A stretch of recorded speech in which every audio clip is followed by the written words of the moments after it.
Okay. I stayed up way too late last night. I admit it. Okay. Today's agenda. We'll watch this Willie Mac video and then just do whatever, I guess. Read, study, meme. Oh, f your mom. Oh, also, I need to make an announcement, okay? Boring history announcement, though. Hold on. Don't get too excited. One sec. I was joking around a lot when we were doing our whole Israel meme stand thing. That Jordan was just like a cut country getting like kicked around all the time. You know what? That is not true, okay?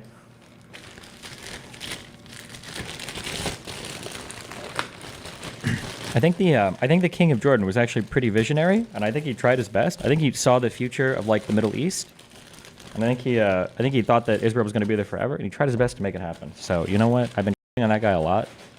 Oh, we got a thing. Oh, hold on. Ripperino, cappuccino, pappuccino, happuccino, mappuccino, dabpuccino, cappuccino, appuccino, al Pacino, my deuterinos.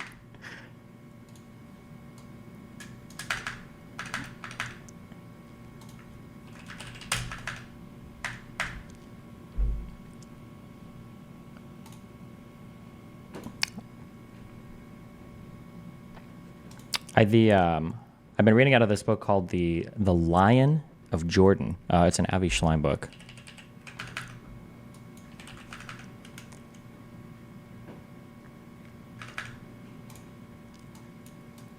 Recommended if you care at all about, I guess, like Jordanian history and the Middle East or the King Hussein dude.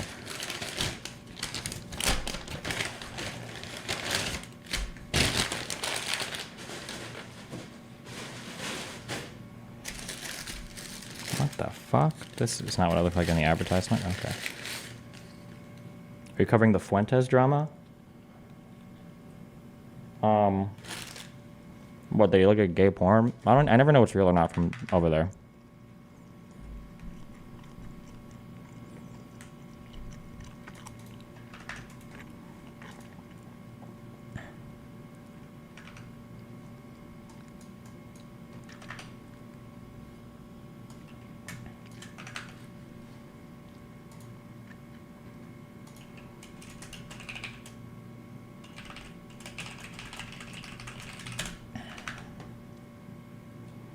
That shit might be a psyop.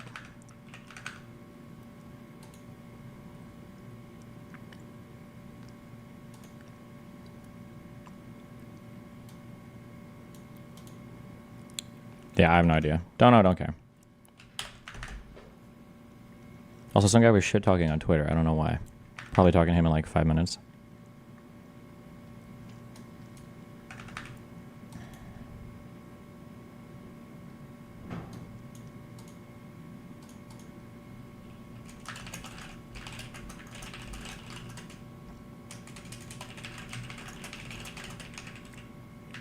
I haven't done any emails or messages today. Oh boy. Wait, did I just say the opposite of what I meant to say? Did you say that one artist guy go unhinged? Nope.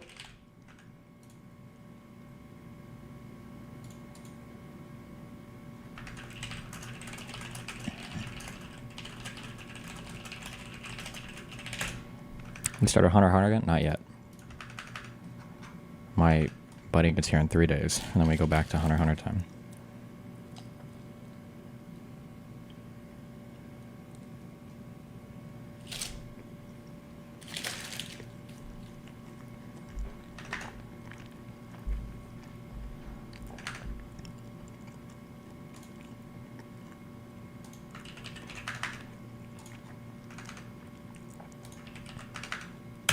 Motherfuck the big three, nigga. It's just big me, nigga. Boom. What? I'm really like that. And your best work. Okay. Did you get to the Chimera Ant arc? That's the one I'm about to start, I think.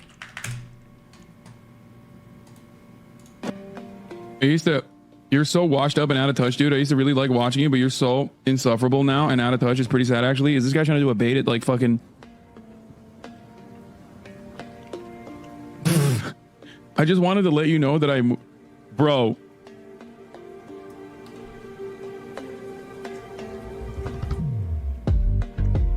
Wait.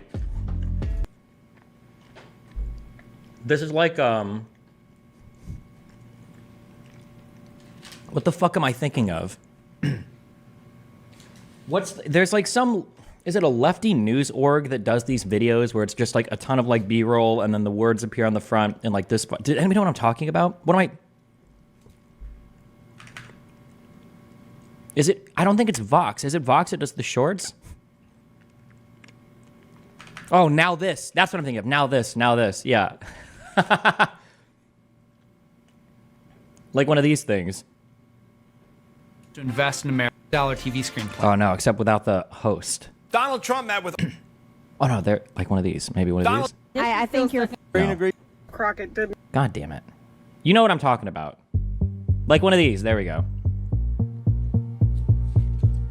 The amount of my brain that is no longer usable, it's remarkable. Oh, because she spent so much time in Game of Thrones.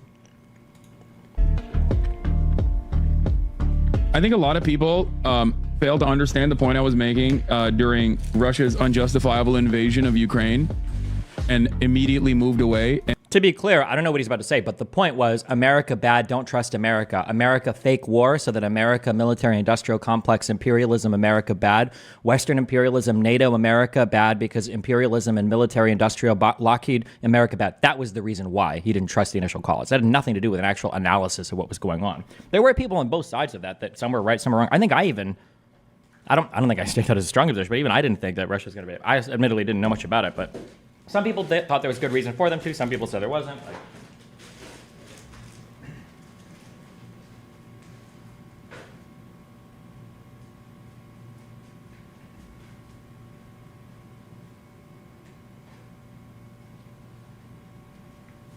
Yeah, I am swag the fuck out.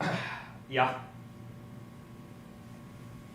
I know you're jealous. You can't all have the cappuccino shirts.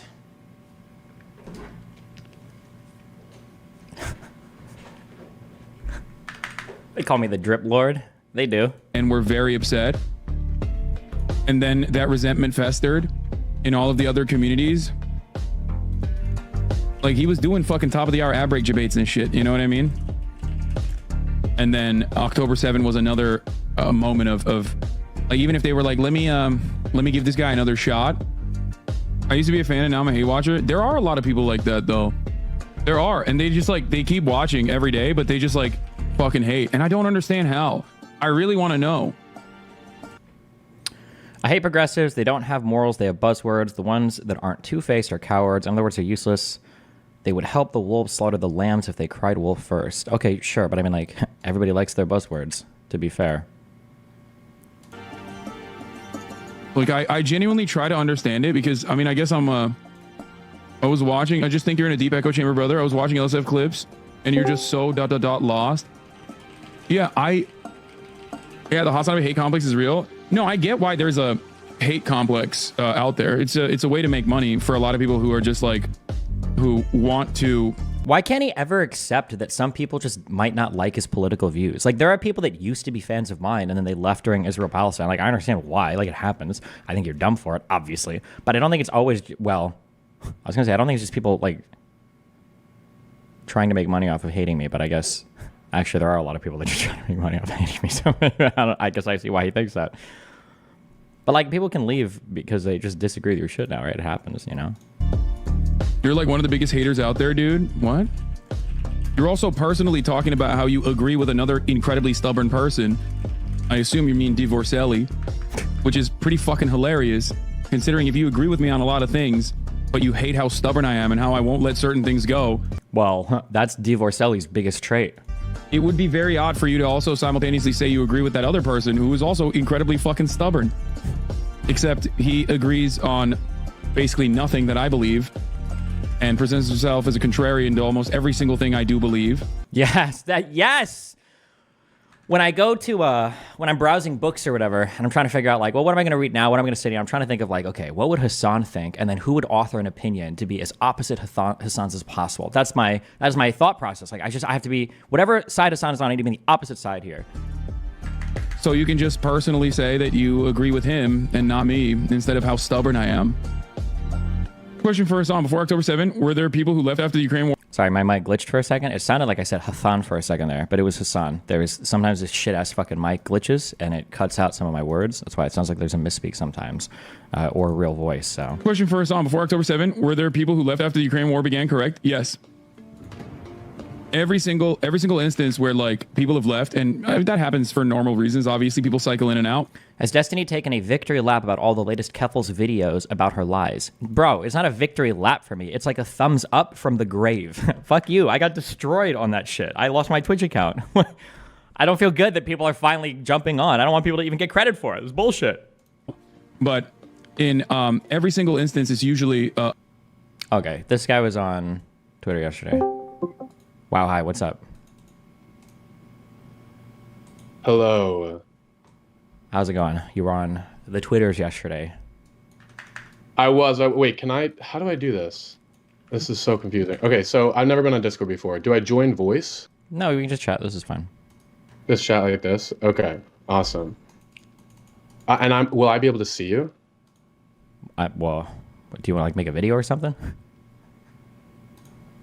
Yeah, well, I would. Oh, wait, I can see you now. Oh, no, you can't. Hold on, wait. I didn't know you were on it. 1 second. There you go. Okay, awesome. It's just easier when, you know, like when you can see the face of the person you're talking to. Okay. Well, how's it going? What's up? What are we chatting about?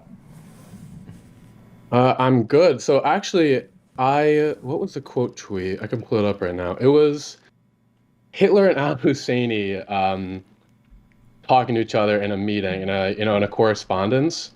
And I think you quote tweeted it and said, Sneeko and Fuentes. Sneeko and Fuentes.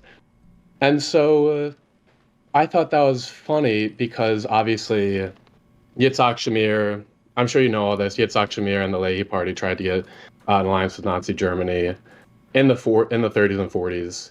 Ended up not working, obviously, but obviously that happened. So like it was a little strange to see that kind of like, oh, this is Sneeko and Fuentes when they're they're like fascists in Israel right now who Do you think? First of all, when you say the Leahy were trying to get an alliance with the Nazis in the 30s and 40s, the S's there are doing a lot of work on that. I think the Leahy, I think they might have broken off from the Irgun over the trying to form an alliance with Nazi Germany. But I think the main thrust of this was in 41 and 42, when they were because they thought that Germany was going to win the war, and because they felt like the British had abandoned them in Palestine. The Leahy, which was some 300 members strong, I think, tried to align themselves, or they at least made overtures towards Germany because they thought they were going to be on the winning side. But I mean, Husseini wanted to be friends with like the Nazis and stuff because they wanted to push like all of the Israelis, or I guess it would just been the Jews, like out of that region and possibly kill them all. But I mean, I don't know what the point of the comparison is. Well, the point of the the point of the comparison was that it was a tweet, and I was trying to point out like what I saw as a contradiction. But when you say like al-Husseini was trying to just kill all the Jews and all this kind of stuff, and also that the agreement with Nazi Germany was political. Well, it's true, obviously, that they were trying to use Nazi Germany as a way of creating a new state, and Netanyahu, is quoted as saying, well, the Nazi Germany, all they wanted to do was expel the Jews. Al-Husseini wanted to kill all of them, which is obviously a little rich to assert that like that Al-Husseini is worse than Hitler in some way. Yeah, I'm not going to co-sign any statements Netanyahu's made. There's been a lot of retarded statements that really everybody makes about the Holocaust. I guess if you live in Israel, your opinions about the Holocaust just become deranged, whether you're an Israeli or a Palestinian. But well, yeah, and like at some point I looked up a bunch of Netanyahu, like worse Netanyahu quotes, just to see what I could find. And yeah, you're right. There are a lot of crazy things that he said. I could be wrong, but I want to say, didn't Netanyahu say, and I know this is a common, very far right Zionist talking point, that Husseini was the one that gave Hitler the idea for the Holocaust? I don't know if Netanyahu said that or somebody else, but like that is like a thought that has existed I've seen before. Yeah. So it's funny that you mentioned that because that whole thing was basically like a post-war evidence given by these two Jewish people who were like involved in rescue attempts, and so afterwards one of them, I think his name was Dieter Wishesny, he gave an interview and he said that's actually what we said like wasn't actually true. And there's actually no evidence that during Husseini's and Hitler's correspondence that Husseini was like, this is the what we need to do. This is the final solution. This is everything. Like, we need to kill all the Jews. All of that came from a testimony from like two people, one of them whom like afterwards said, no, that didn't actually happen. And so, but look, you can't reasonably say that al-Husseini wasn't a massive anti-Semite. That's not really the point. The point is that if you're going to say that, well, the Leahy party, they wanted to have an alliance with Nazi Germany. One, because they felt like, well, obviously, you know what the white papers are? Yeah. Well, which ones? But yeah, so they thought that Britain was trying to oppress the Jewish people, which is ironic because how can you oppress people by just not letting more other people in, right? The felt oppression was that they had been promised basically the ability to set up a state there, and then Britain started to cap the immigration, which was severely hampering their ability to do that, right? And then also, just as a thing, you keep describing them as the Leahy party. To be clear, the Leahy were like self-described terrorists, and again, I'm pretty sure in this period they were like 300 strong, and I think a lot of these guys ended up even getting prosecuted by the Yishuv, where they got in trouble because they were doing fucking terrorist attacks. So you're right, they did, but then as well, like one of the most prominent figures in the Leahy party ended up becoming an Israeli prime minister, Yitzhak Shamir. But we'd be careful because like one of the like prominent members of the Irgun ended up becoming a prime minister, Menachem Begin, and he's the one that signed peace with Egypt. So I mean, like, yeah, there are definitely radicals that came out of that period and did things. Yeah. Okay, so the peace with Egypt is obviously a different thing because peace with Egypt was part of. Are you talking about a major disagreement between my? Am I talking about what? Sorry, say that again. Peace treaty with Egypt in 1979. Yeah. Because, so we don't need to get into that, but that a lot of Egyptians feel like that wasn't done in good faith, and that was just like a justification for the invasion of Lebanon. That's not really relevant to this conversation. Sure. It's obviously true that there were multiple prime ministers. You could argue, including Netanyahu, but there are multiple prime ministers before Netanyahu who were part of these militant super radical militant terrorists, radical groups. And then I guess you could say like, well, Yitzhak Shamir, he wasn't even the most radical Israeli prime minister. But that's not really the point that I would try and make. The point that I try and make is that the Leahy were obviously a radical. You're right. They self-described themselves as terrorists. They believed in not just Arab inferiority to Jewish people, but also like Arab Jewish inferiority. So that's like. So they were not only racist, but they're also, they're anti-Semitic, which is, and then people from that, and then you also say that they were 300 strong and that they disintegrated. They were, held, they were what would you say? They were put in court, or they. I think some were prosecuted, and then I think eventually, once the IDF was formed, the Haganah, the Leahy, they were all like disbanded and like rolled into the military proper, right? Right. Well, I would actually say that's problematic in that the Leahy, the Haganah, these all became part of the IDF. And, you hear a lot of people in the U.S., a lot of like progressives, and I don't know exactly how you feel about this, but I'm sure you probably disagree, say, oh, the police is like the KKK and the police is just like racist and institutional racism and all this stuff. And regardless of what you think of that, the argument was that the police came from like slave patrolling missions or whatever, the slave patrol. In Israel, the argument is actually a lot stronger because, well, for one, it's more recent, but also like the ideology is a lot more prevalent in Israel. But the IDF, a lot of what the IDF came from was these super militant terrorists, and also this is really important. They were fascist organizations. Well, I don't think the fascist thing doesn't fit at all. But when you say like super militant, like the Haganah was like dwarfed the size of the Leahy and the Irgun, like several times over combined. So I think that the primary fighting force wasn't as radical as the Leahy and the Irgun. But that being said, you have to keep in mind that it's easy from the West to say like, oh wow, like you guys should act like this or that, and you shouldn't be defined or come from these particular areas, of like terrorism or aggression or whatever. You should disband all those people. Right. But this is like a super ultra hostile region where like they're under attack constantly. So it's understandable that there are going to be people the same way that in Ukraine, people like Bandera, and, he might have fancied himself an allegiance to the Nazi party at points, right? It's probably the same in the Middle East where you're going to have people on both sides that are insanely radical, right? Like Arafat started as a terrorist, the Irgun and the Leahy, and a lot of Israeli prime ministers had backgrounds in military and terrorist activities. So, that's pretty understandable, right? That's all true. And, Arafat, we can just talk about Arafat and whether he's a terrorist or whether he's a freedom fighter, all this kind of stuff. I do want to ask you though. Well, wait, hold on, real quick, wait. You do agree though, like Arafat engaged in terrorism? Yeah, that he, was like he engaged. He did engage in. He did engage in terror. I mean, well, whether his cause was noble or not, I mean, we argue about it, but absolutely. There's this whole thing. Like, is it even terrorism if you're fighting for freedom? If you're a resistance fighter, like, what are the boundaries? I obviously say, like, if you kill civilians, that's obviously totally unjustified. Like hijacking airplanes and like I think stuff like that. Yeah, they did hijack airplanes, but I mean, obviously, this in 1954, Israel also hijacked airplanes and they took Syrian civilians hostage. In 54, which what was the name of this thing? You could just look at 1954 Israeli hijacking, because Syria had Israeli soldiers hostage, and so they took Syrian civilians hostage, and obviously that's illegal under international law and all that kind of stuff. But but my whole point is, if you're going to say, well, these are extremists radical groups, but there is because there's a lot of fighting going on, would you make that same excuse for like Hamas? I mean, to some extent, yeah. I mean, I said as much. Like, I mean, like the status quo in Israel-Palestine is completely untenable. If the Gaza invasion finishes and Hamas is removed and Israel doesn't make any moves, or the Palestinians towards like some kind of permanent peace arrangement, it's going to happen again, right? It happened in 2008, 2014, 2018, 2023. Right. It's just like going to happen again if nothing gets solved. So yeah, I mean, like yeah.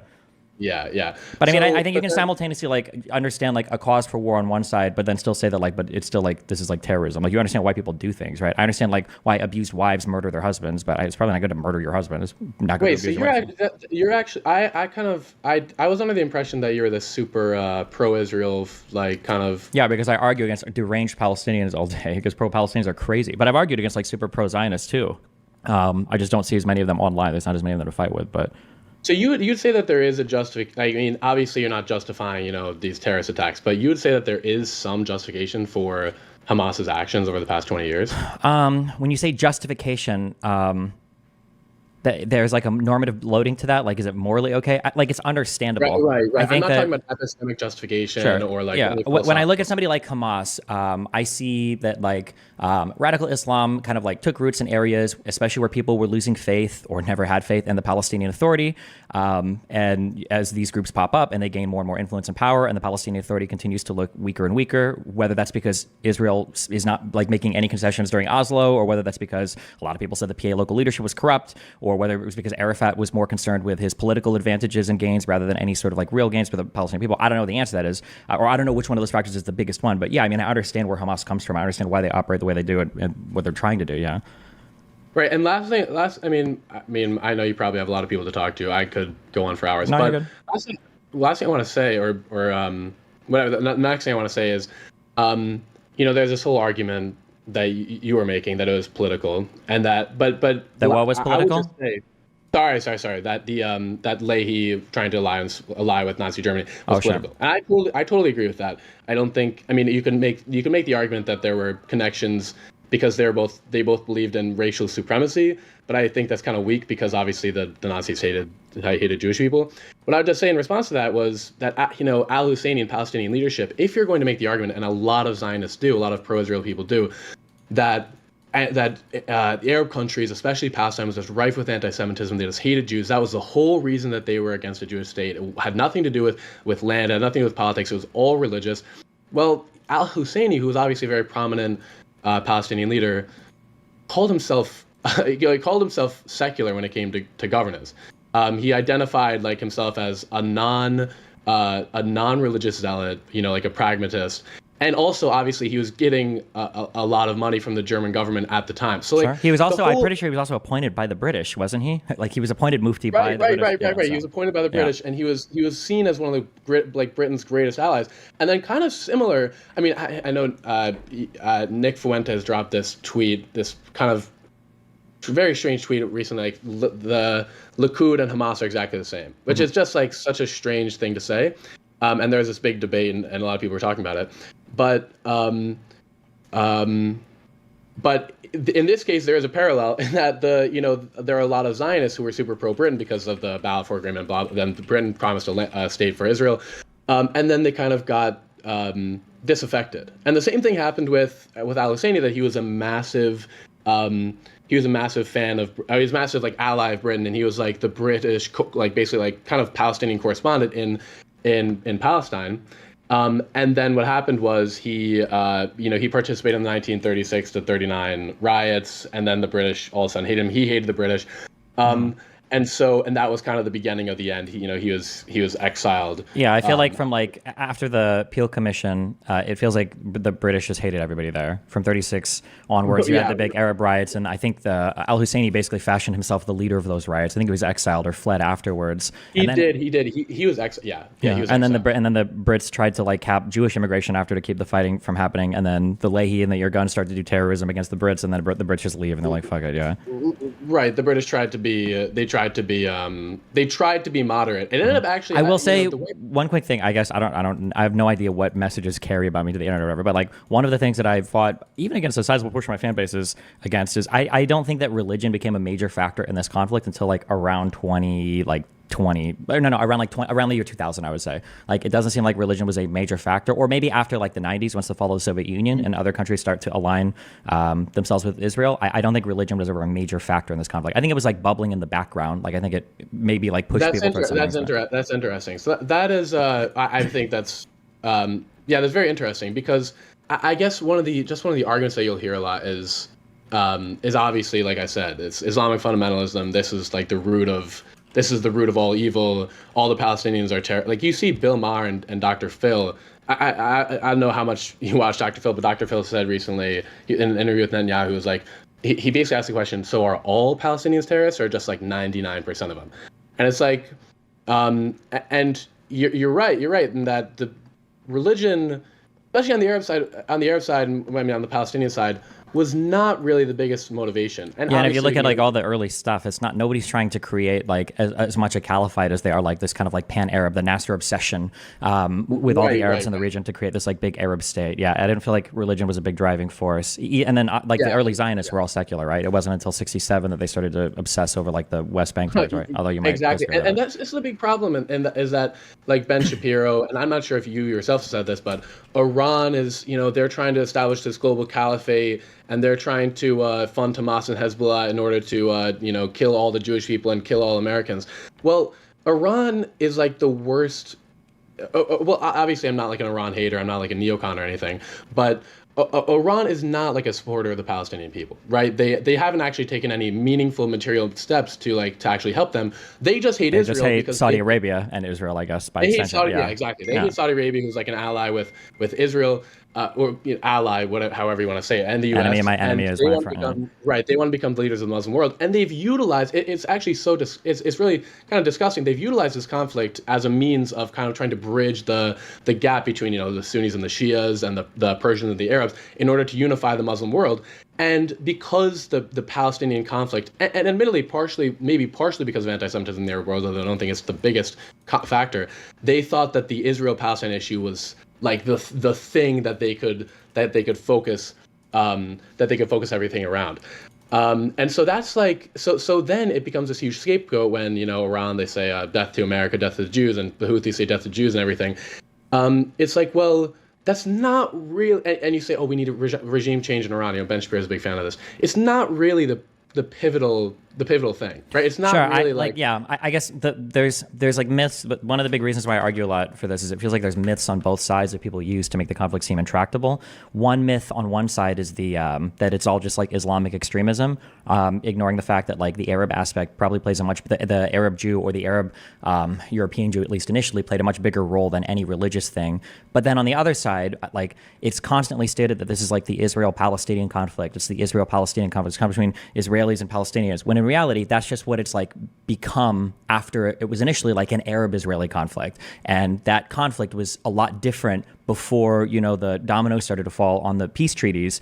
And to look at it now as though it's always just been Israelis dominating and bullying Palestinians, when that wasn't how the region started, right, I guess from the 1880s onwards or whatever, is a little bit disingenuous too. Because then it makes it look like Israel's just been dominating and destroying Palestinians for 100 years with basically no resistance. Now I have a serious disagreement with that. And that, well, you're right, and obviously that the Arab countries played a major role in the beginning of the conflict, but then you have to admit that well, when Jordan, was had control over the West Bank, obviously the Palestinians and Jordans, they're similar culturally. They're similar. I think they're distinct, but they're similar.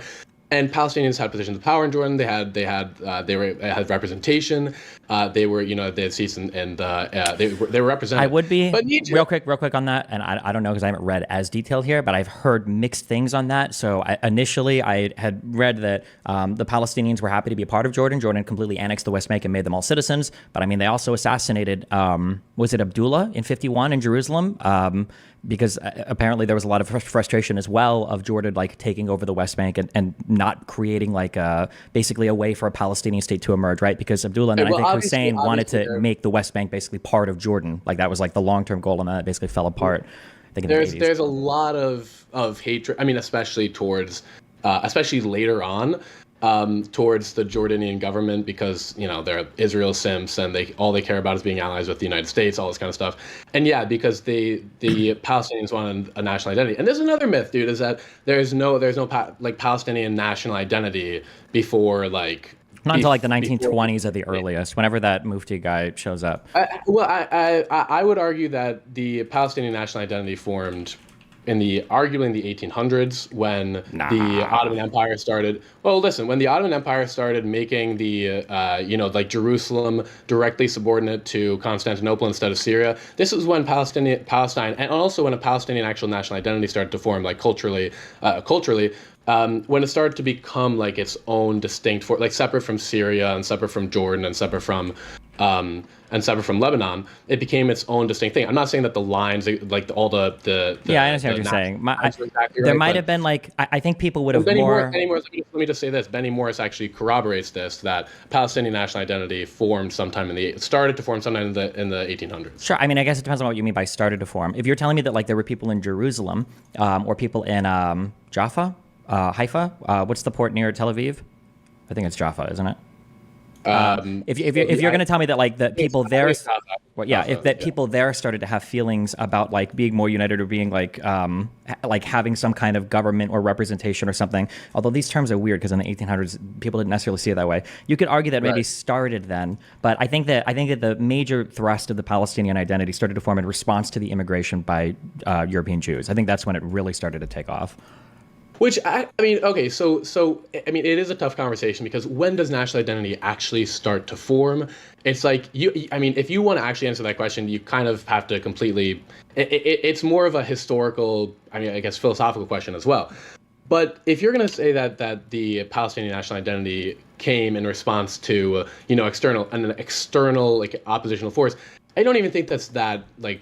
I don't think that's that radical. I don't think it's sure. Well, I mean, like the issue is that like. People can't divorce any of the factual analysis from normatively loading everything. And I think the issue is that like I think that if you're a pro-Palestinian, I think that you can argue a lot of these things, and I don't even want to say make concessions, but just like grant a lot of things without it taking like an iota away from the actual argument. Because people think that the Palestinian state needed to exist in some form prior to Jews being there, otherwise they lose their ability to have any moral arguments for trying to repel European Jews. Yeah. Exactly. So because that moral thing is loaded there, well, now it's a necessity, a factual necessity that a Palestinian nation state of some kind was existing, because if it's not, holy shit, we just lost our whole like argument. It's just they just hate Jewish people. Basically, yeah. But like you said, I think you can make the argument that like, yeah, identities can form in response sometimes to other things. Arguably, my history is not the greatest if I haven't like super studied it, but like arguably I would say probably U.S. identity formed to some extent in retaliation to in the Revolutionary War, right? In retaliation to the Brits, that like how we drove ourselves to like a federalized system probably to some extent had to do with like. And that's not to say that the roots of American culture weren't already planted before the Revolution, but it is to say that like you can't ever like form something really concrete without some sort of oppositional. This is true of everything. This is true in nature. This is true. Definitionally, things are what they aren't, right? You kind of have to have boundaries. Things are what they are in relation to other things. I mean, some religious people would probably disagree with that, but it's true in that you do need some sort of oppositional force. And so what were we talking about? National identity? Why did we even get into that? We were just talking about when national identity started to form. We probably roughly agree on it because you were saying later. It's possible that there are things that I think in cities people started to feel, but it feels like in the Palestinian land or in the Levant that like people were generally spread out as kind of like tribes and families of people. You had like your villages and your small cities, and that's how people identified more so than as like huge nation states, which is also kind of consistent with at the time, like the concepts of nations and countries and states were still being figured out even in Europe, I think, right? Oh, here's what we were talking. Yeah. So the idea that it was all like it was an Arab-Israeli conflict.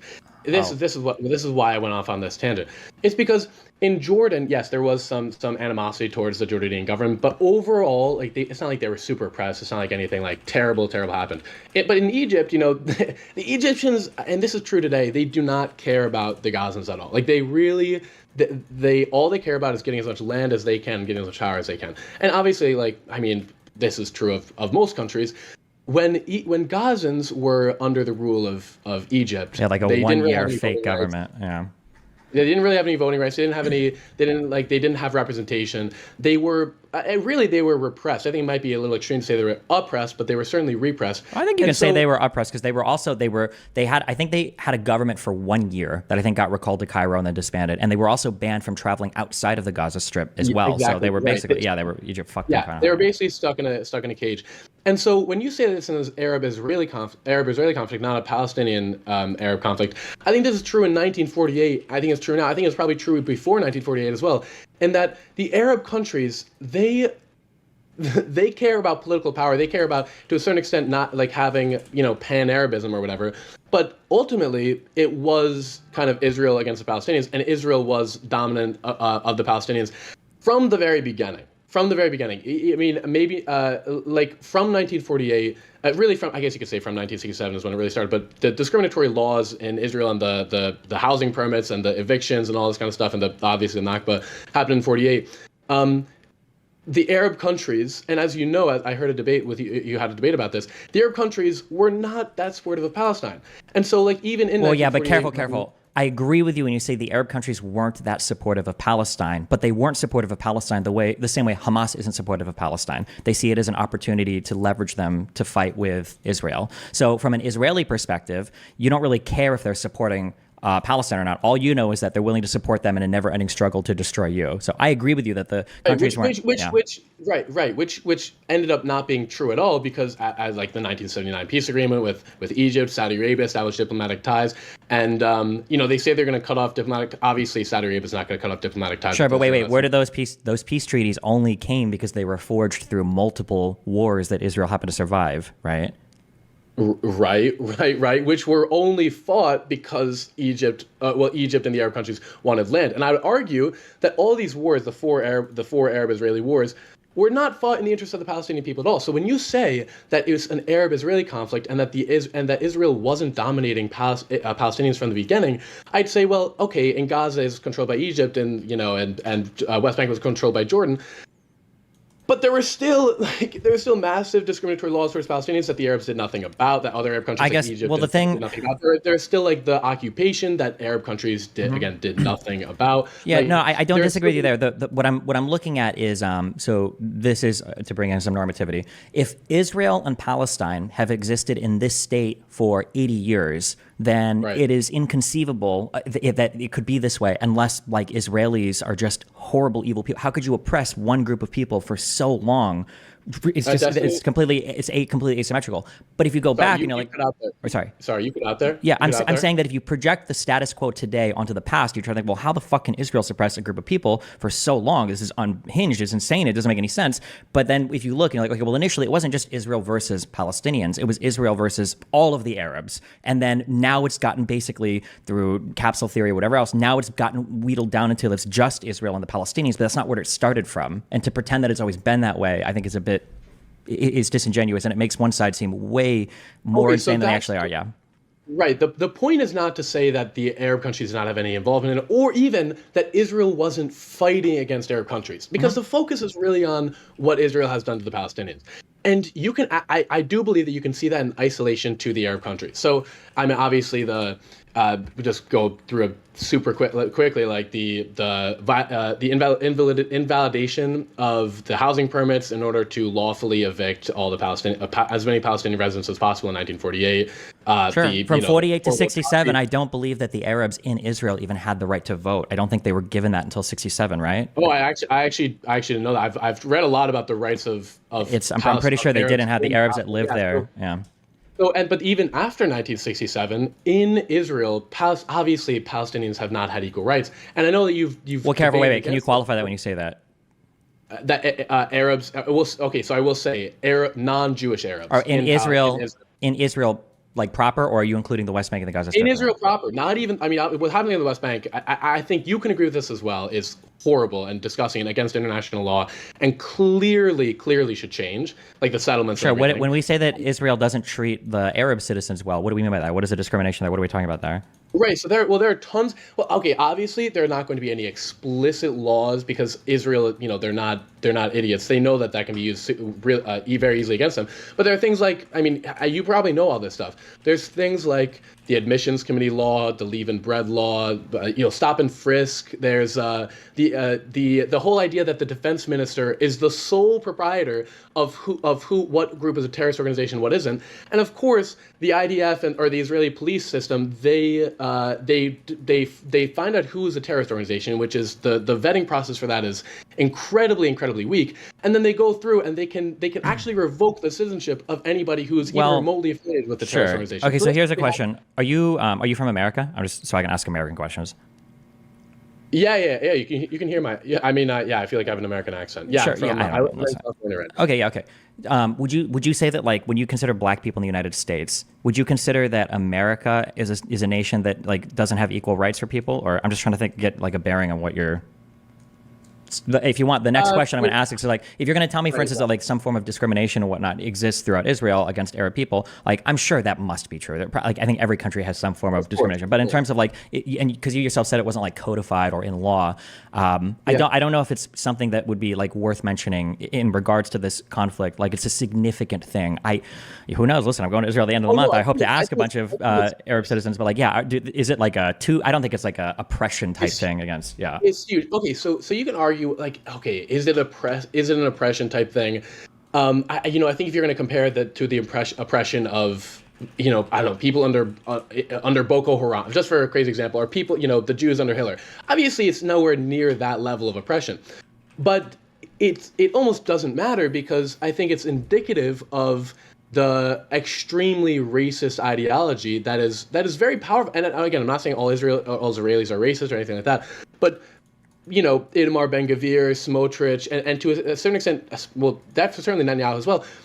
There's an extremely racist and anti-Arab ideology. And well, again, when we say, let me just finish real quick. Yeah. There's also an anti-Semitic ideology too, because obviously the Atzma Yehuit party doesn't believe that Arab Jews are real Jews. They don't think that they belong in Israel, right? So what were you going to say? When we say, like, extremely racist, I feel like how are we qualifying this? Oh, well, this actually, and maybe you'll be able to appreciate this. This is, this comes from, well, the Koch party, which was, made illegal, which kind of transformed into Atzma Yehuit party, that their ideology is. I mean, do you want me to give you quotes? Do you want me to give you like? Here. This is what I'm trying to wait. This is what I'm trying to, like, draw a distinction between. I guess is that, like, if you're going to tell me that there are racist people in Israel, like, I'm sure I'm going to believe you, right? There's, of course. Like, just like there are racist people in every country. It's not to downplay racism, but I feel like sometimes when people talk about, like, racism in Israel, they try to elevate that to this extra special status of, like, well, it's actually really bad in Israel or exceptionally bad, and I have a hard time reconciling that with.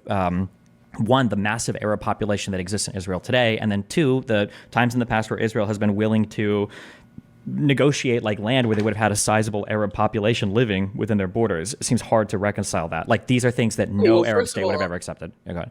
First of all, I'll say, and look, Zionists would completely say that what I'm saying is right. I think you would probably too. That the big part of Israel today, and like a lot of the Zionist ideologies today, is of course they don't want Arabs in the land. That's part of having a Jewish homeland. They want it to all be Jewish. I disagree with But that, and as I long think as- early Zionists would have disagreed with that, by the way. But go ahead. Okay, let me make my point, and then we can discuss that. The whole point, though, is that there's a Jewish majority, not Yes. that like, and as long as they maintain the power. So like when I say that Israel is a racist country, well, of course, like you could say any country is a racist. Australia is a racist country. Britain is a racist country. The United States is a racist country. Well, the reason it's different in Israel is because and by the way, it means Jewish power. That party has an extremely large amount of power in the Netanyahu coalition, and because like Netanyahu, I'll always say this, Netanyahu is obviously terrible, but he's way worse than he comes off way worse than he actually is because he's controlled by his The coalition government, yeah. Exactly. And so obviously I hate Netanyahu, not a fan of him at all. I think he's a horrible person. But if he did everything the way he thought that he wanted, or if he did everything the way he wanted to do it, it would not be as extreme as it is now because he has to listen to his ultra right-wing compatriots. And so let me just give you a quick example of why this is so important and why this is actually why this is evidence of such extreme Israeli racism, especially towards Arabs and also towards Jewish, also towards Jewish people, is that, the Baruch Goldstein, the terrorist who I think it was 1996, who went into a mosque and killed 26 Muslims. Itamar Ben-Gvir had a painting of him in his living room. And so you could say, well, this is one person. This is so irrelevant. This is not representative of racism and Israeli culture at all. What I would say is look, we can be honest and say that maybe not every single Israeli is racist. But when it would almost be as if we had Richard Spencer being like the Speaker of the House. It's like you could easily argue that if Richard Spencer or David Duke was the Speaker of the House, right now, then America, you have to acknowledge that America. I think the issue is you have to look at and that policies. Yeah, you have to look at where these people are coming from. Right, the shift to the right didn't happen out of nowhere. I think the shift to the right happened because it seemed like it was incapable that the Palestinians and the Israelis could ever, in good faith, approach each other in peaceful ways. Right, that even throughout the entirety of the Oslo Accords, you had even during the Oslo Accords, I think that when Netanyahu was trying to he agreed to that Y memorandum and he was trying to do some of that transfer, that destroyed his fucking government. That's why he lost office. Right. And that so even when he was trying peace, because every time they would get close on something, there'd be another Palestinian terrorist attack, or the Palestinians would see another swath of permits authorized for the West Bank, and this back and forth kept happening. And then finally, it feels like the climax was kind of Camp David Taba Summit, and then nothing materialized from that. And then it was Second Intifada, fuck this. Yeah. And then when you're Jewish, you're looking, it's okay, well, we left Lebanon, and now we have Hezbollah. Well, we pulled out of Gaza after the Second Intifada. Now we've got Hamas. Every single time we're doing anything with Palestinians, we're always getting terrorist attacks. It seems like they're trying to kill us, and in every part we don't have control. I understand. I'm not trying to say that that the status quo is acceptable because of this, but I think to look at that context, and this is just over the last 20 years or 30 years, to look at that context and go, well, it must just be a lot of racism. I don't think that's a fair statement. That's the silliest saying that it started because of religion. Yeah. I don't think you're completely wrong, but I do think you're wrong. And so, first of all, can I ask you, have you heard the conspiracy theory that, this is just an aside, have you heard the conspiracy theory that Monica Lewinsky was a Mossad agent who tried to derail the Oslo Accords? No, but that's really funny. Yeah, I did a video. If you're listening, I have a YouTube channel, Aiden Doyle Politics. I have a video on it. It's crazy conspiracy theory. And also, I know that you were just talking about or you talked about in debate recently, all the weapons that came in from Czechoslovakia. The person who brought in the weapons, it was Robert Maxwell. I don't know who that is, but okay. Who is that? That's Ghislaine Maxwell's dad. Okay. Gotcha. Sorry, that was an aside. When you say he brought in the weapons, do you mean he had a 5% ownership stake in the company that made the submersible, or do you mean he was piloting the submersibles, or what? He smuggled in weapons to Israel. What do you mean by he smuggled in weapons? He was driving the boat, he paid for it? What is that involvement? No, he organized it. He was a major, and it's Yitzhak Shamir, my least favorite Israeli prime minister. No, I'm kidding. But he said at Robert Maxwell's funeral, we owe a debt of gratitude to Robert Maxwell that no one can speak of. And it's kind of well, what do you mean no one can speak of? Why don't you just, obviously people say that kind of colloquially, but it's kind of a little weird. why was Robert Maxwell so valuable to the Israeli people? It's because, well, obviously, this is during the embargo on Israel, when Britain and the U.S. wouldn't sell arms to Israel. Robert Maxwell was smuggling in arms to Israel from Czechoslovakia. And obviously, there's this whole conspiracy theory. Again, I'm not really sure if I 100% Oh, hold on. I'm sorry. My brain just got... Okay. When you say smuggling arms into Israel from Czechoslovakia, you're talking about for the war in 48. Not for Hamas. Yes. Oh, okay. I'm sorry. My brain got fucked. Okay. No, I didn't know. yeah, okay. To the IDF. Okay, sure. And so then obviously Robert Maxwell is Ghislaine Maxwell's dad, and Epstein and Maxwell were obviously, they were partners.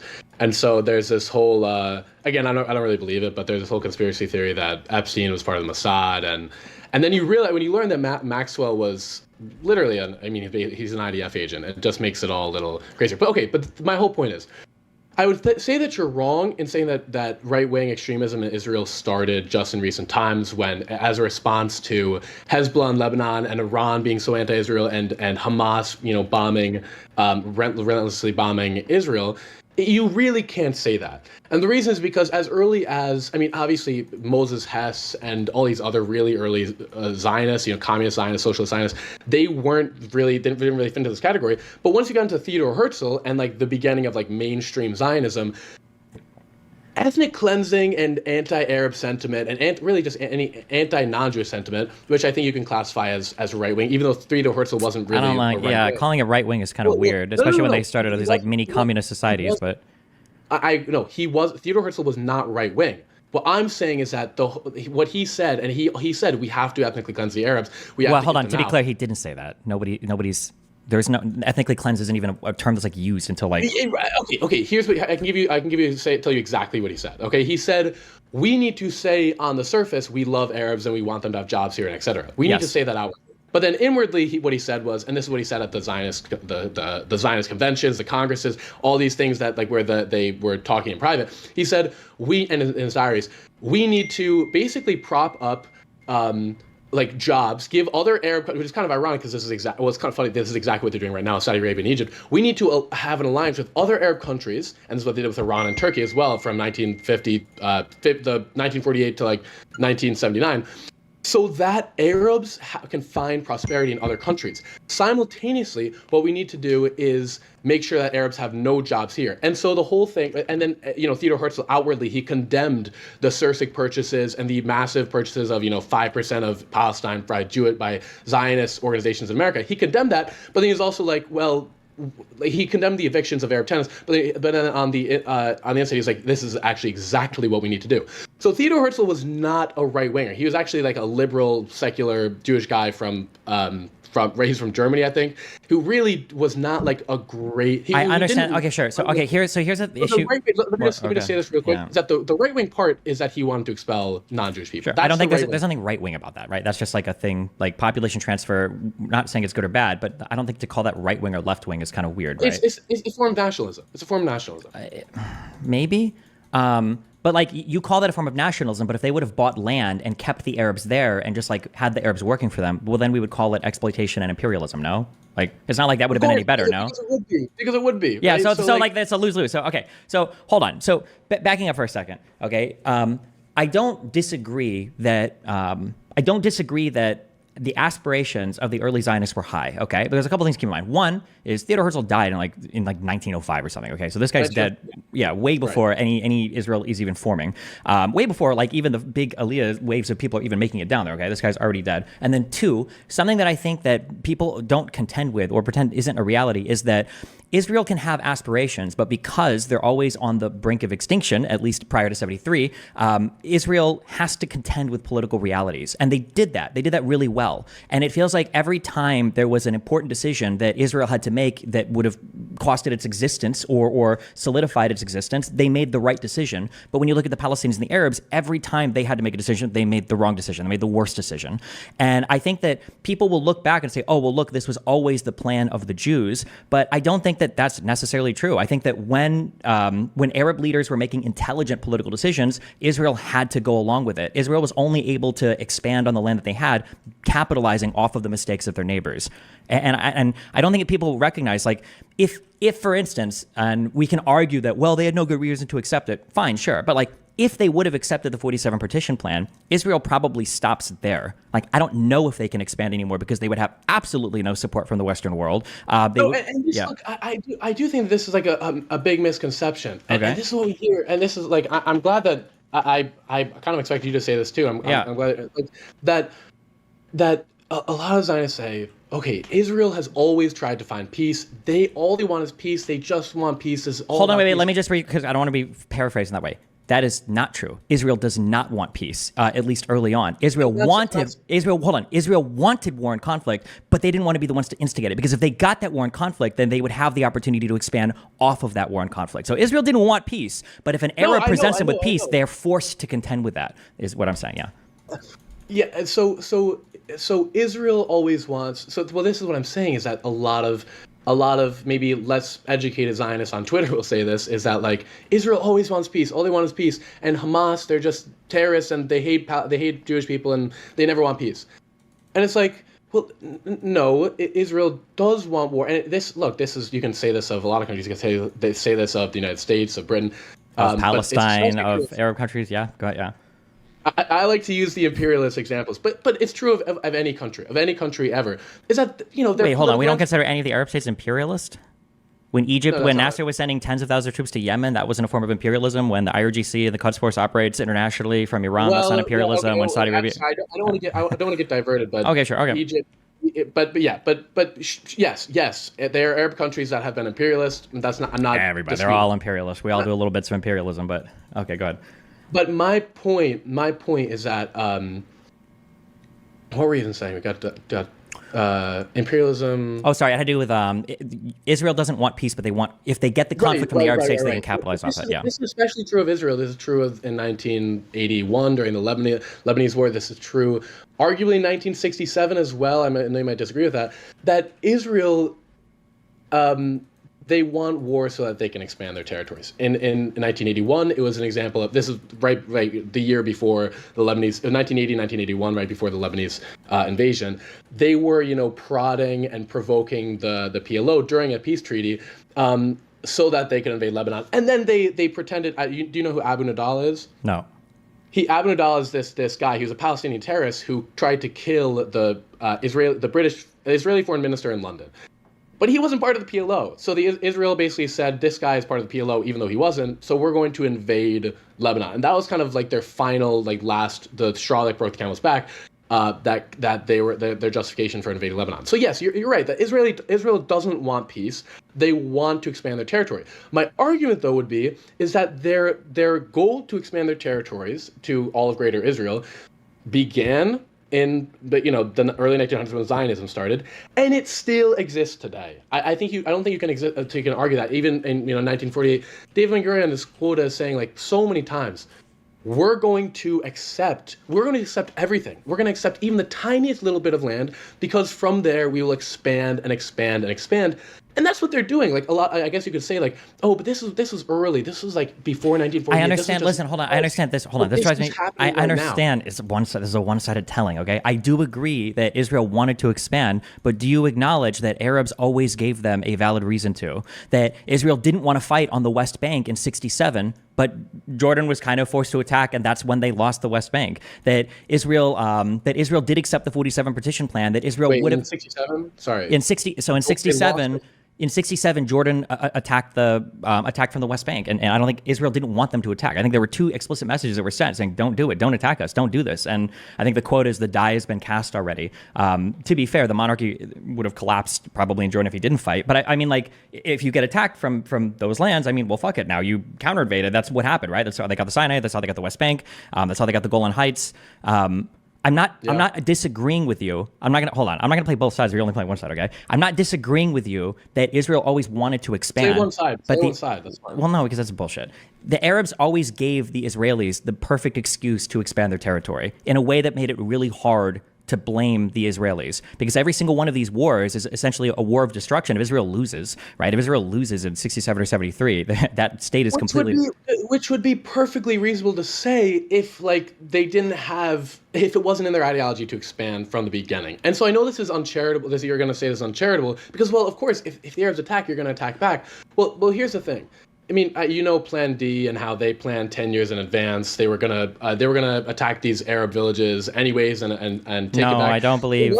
I don't believe that. It wasn't a contingency plan. It wasn't a contingency plan. They were waiting for something to happen so that they could attack these areas. And then in 1967, Egypt, to say that Egypt wanted a war with Israel is absurd, because they had all of their, well, you just said it, they had all of their military resources tied up in Yemen because they were trying to support the Republican uprising against the royalists. Sure, that's fine that we can say they didn't want the war, and I agree with you, but you can't play brinksmanship that much and expect nothing to happen. Like, did they want the war? Absolutely not. But when you've got a guy who's worshipped in the entire Arab world as promising everybody, including the Palestinians, he wants to destroy Israel, and then you start expelling peacekeeping forces and deploying your forces sloppily throughout the fucking Sinai to show how big and brave you are, and then you close down a fucking strait that literally caused a war like 14 years earlier, right, in 56 or whatever, 67, 56, 11 years earlier, right? I mean, what do you think is going to happen, right? And then you're also forming an alliance, because I think it's, at this point, I don't think it's Syria and Egypt. I think they're actually the United Arab Republic, I think, for the 67 war, right? So you've got this whole united front, these political, you've got the military alliances and everything. So, I mean, like, what do you expect, right? Yeah, like, Israel preemptively attacked in that war, 100%, and they lied about it, I think, for like a week. It took them to reveal that. But, like,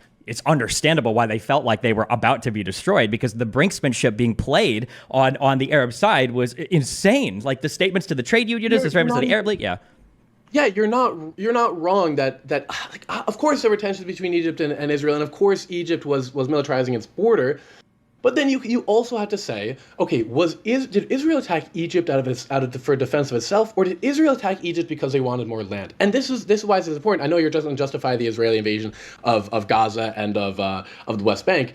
And I think outside of the context of Zionism, that would be a lot more understandable. But when you understand that the whole Zionist maximalist mission was to conquer all of Greater Israel, and it still is, then I think that argument becomes a lot weaker. But the problem is, in fact, the argument is 100% foolproof, which is unfortunate, because what happens is we can argue that Zionism is an expansionist ideology that demanded a massive population transfer of Arabs to ever be feasible, because of the land that they wanted that was already inhabited by people, because of the size of the territory. We can say that, but it's like saying there's a man-hating woman who just really wants to kill men, who goes into a bar and happens to kill 10 guys who try to rape her. Like, I mean, would she have done it anyway? Maybe, but like, when you look at the Arab-Israeli conflict, it's not like there are all these huge peace deals on the table that Israel was walking away from. It was generally the Arab states, and for Palestine, it's exclusively Palestinians walking away from any kind of like concrete peace deal. So to say that, like, well, Zionists would have always expanded, I don't think that's true. To say they wanted to, that's definitely true. But would they have, when confronted with a strong person who wanted to seek peace? I mean, when I look at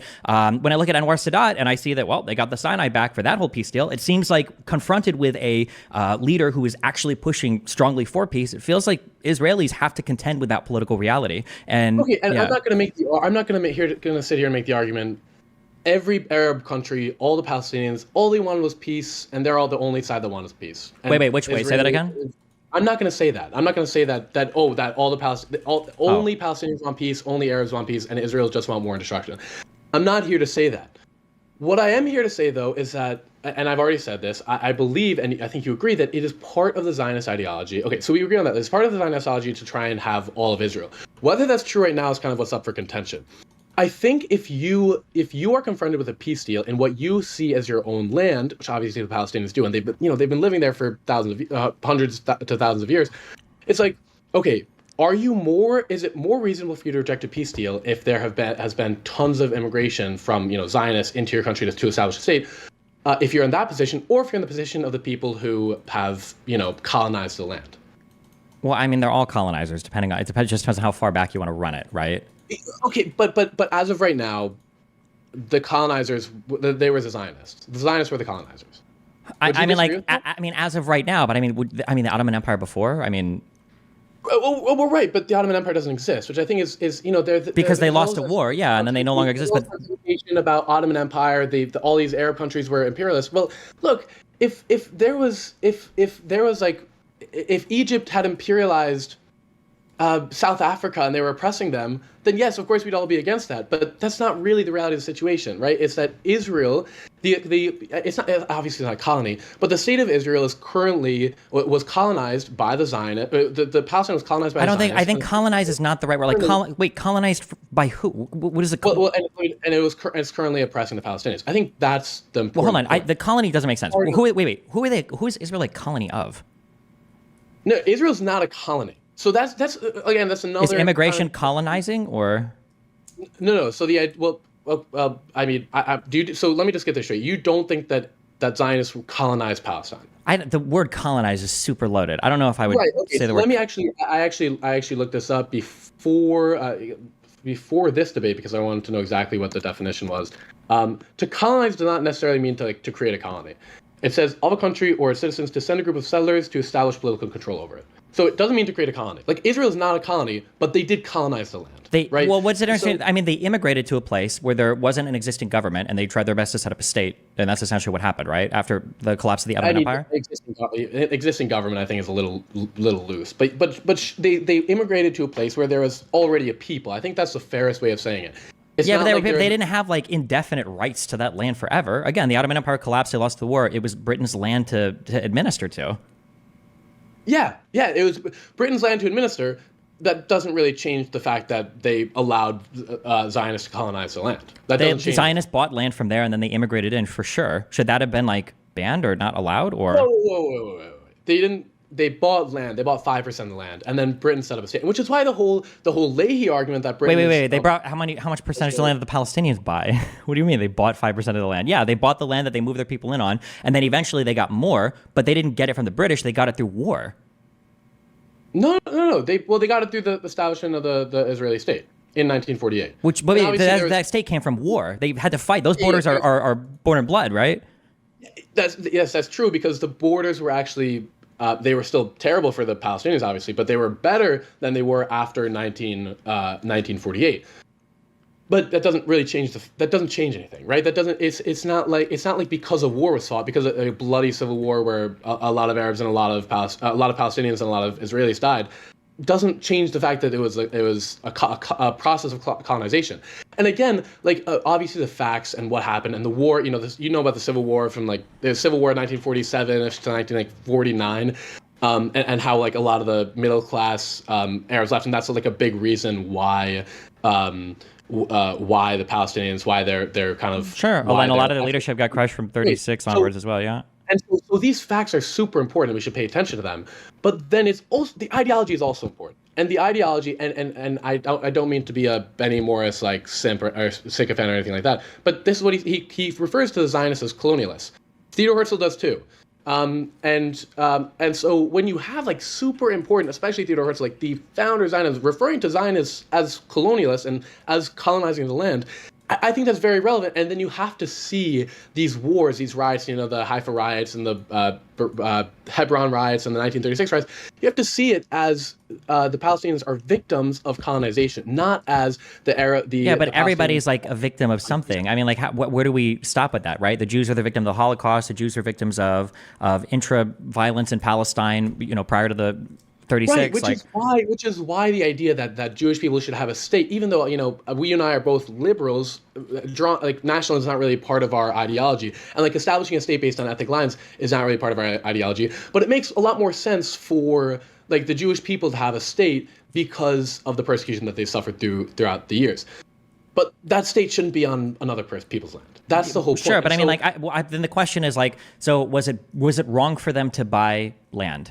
You mentioned the Sursock purchases. Was it wrong for them to buy? On a moral level, of course, yeah, of course. Okay, so because well, yeah. So this, I mean, dude, I'm a progressive. I don't believe that anybody from a different country should be buying land in an underdeveloped. Well, hold on, we can be progressives, but our society is going to dictate to some extent the moral boundaries that we can operate within, right? Right. Sure. Absolutely. I mean, we can have a philosophical conversation about that, Sure. but we don't need I'm just to. saying that, like, if we were fighting in World War II and there's a guy running at you, like, without a uniform and he looks like Asian, like, and my friend is like, I have to shoot and kill this guy. Like, well, hold on, don't racially profile him. I'm a progressive. Like, just because he looks Japanese doesn't mean he's an enemy. I don't think that same argument works 80 years later, right? I don't think that you can project onto the past, like, our current moral operatings within our own country and then apply that to other people that are having conflicts like between themselves over different like nations or groups of people or whatever you want to call it, right? I think that's a okay, so that's actually a really important point. That's what I was thinking about this the other day, is that because I'm a philosophy major, so I was writing a paper on some Hume thing that he's some theories of human understanding, so one part of that book. And you're right in that, like, how can we really reasonably say that the American standard should be the standard for everyone? How can we say that our own moral system, our own moral code should be the standard for everyone? And ultimately, as liberals, I don't know if you're an atheist or not, but you kind of don't really have any reason to believe that your morals are superior to other ones. If you believe in God, you can say, well, God exists, so of course everything that we believe has to be right because God exists. And so you're right. Why would, as kind of a liberal democratic country, why do we have any moral superiority or moral authority over anyone else? And the reality is we really don't. But you can I think, say, hold on. I mean, there are moral systems, whether if you do philosophy, I'm sure you've heard of Kant, right? There are moral systems that you can argue for establish some sort of objective moral theory that doesn't require a God, right? No, that's true, but then the argument in response to that would be, what is your epistemic justification for that argument? Because ultimately, and this is what Hume said, is that you keep on when you have a moral theory. Let's say you say hitting somebody is wrong. You say, well, why is hitting somebody wrong? And you say because it hurts them. Well, why is hurting them wrong? And then you have to continually doubt every single thought process, every single logical process ad infinitum, forever. And this is true. This is why you can't, if there's no regularity of nature, you can't actually have any concrete moral system. And so, look, if we don't believe in God, then all we can say is we kind of believe what we believe, and we just believe what we believe.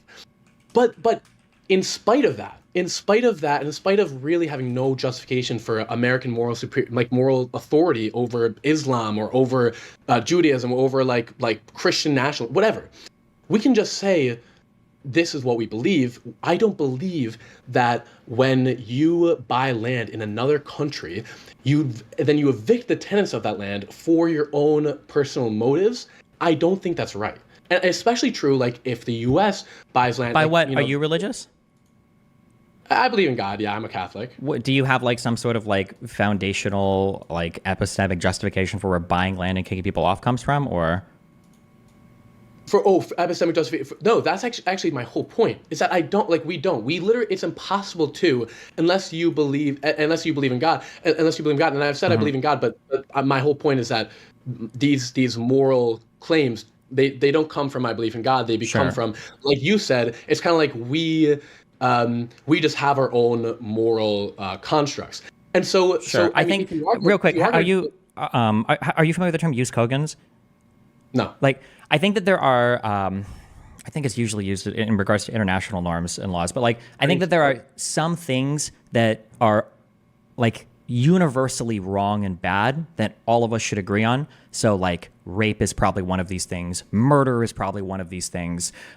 Exploitation of children, at least in an extreme amount, maybe not making a 17-year-old work, but like making a 6-year-old work in a factory. Like, there are some things I think that we can all agree on where it's like, these are always wrong. But I think there are other things that get, that are way more contextualized to a particular time or society. And I feel like when we start talking about land, I think that you're in that where we have to hyper contextualize what's being talked about, right? Like right now, I live in an apartment. I have a lease agreement. I hope I can extend it. But I think by the end of my lease, I'm pretty sure my landlord has the right to say, like, oh, I'm not going to extend your lease. You need to get the fuck out. And somebody could look at that and go like, well, that's really immoral. But I mean, well, I signed a lease. I have the ability to go somewhere else. Like, it's not immoral. That's the agreement that I made by existing in the society and being part of it here. You're right. We need to contextualize it. So you're obvious. You have some money. You're a well-known streamer. Sure. Well, I'm just saying that like this is the world that I'm operating in. So if you're like operating in a world in 1917 and 1920 where population transfers are happening, people buy land land and they move. Like, there are worse ways to move people off land than the land purchases that the Jews did, where they would buy the land, they'd pay the people, and they'd basically kick them out. There are worse ways to do that. But to say that that was absolutely morally wrong, especially in regards to a people that were part of an empire that forged its own borders through conquest and imperialism, I don't think that holds much water. Right, and I totally 100% disagree with that because, well, for one, this is one of the problems as a progressive that I have with, and again, I'm a liberal. There's obviously a lot of overlap between the two ideologies. One of the problems that I have with liberalism is that it's so hard to find a seriously foundational, like concrete moral system. And because what's wrong with the IMF using dollar claims to make foreign countries in Latin America conform to the neoliberal ideology? What's wrong with that? Well, there's nothing legally. It's not illegal. There's nothing like as a liberal you can say what's morally wrong with that. It's just capitalism. It's just making money. It's just people with the power using their power. It's the best thing ever because it promotes XYZ.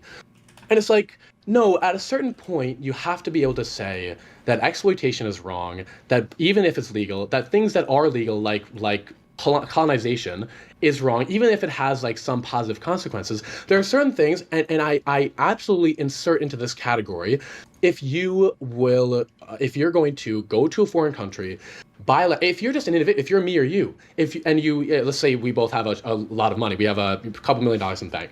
If we go to Panama, for example, or Colombia, and we buy as much land as we can, way more land than we could here, and we start to, pay workers super low wages. We start to export all the clothes that we make for starting sweatshops back to America, and we make tons of money, and we pay the workers nothing.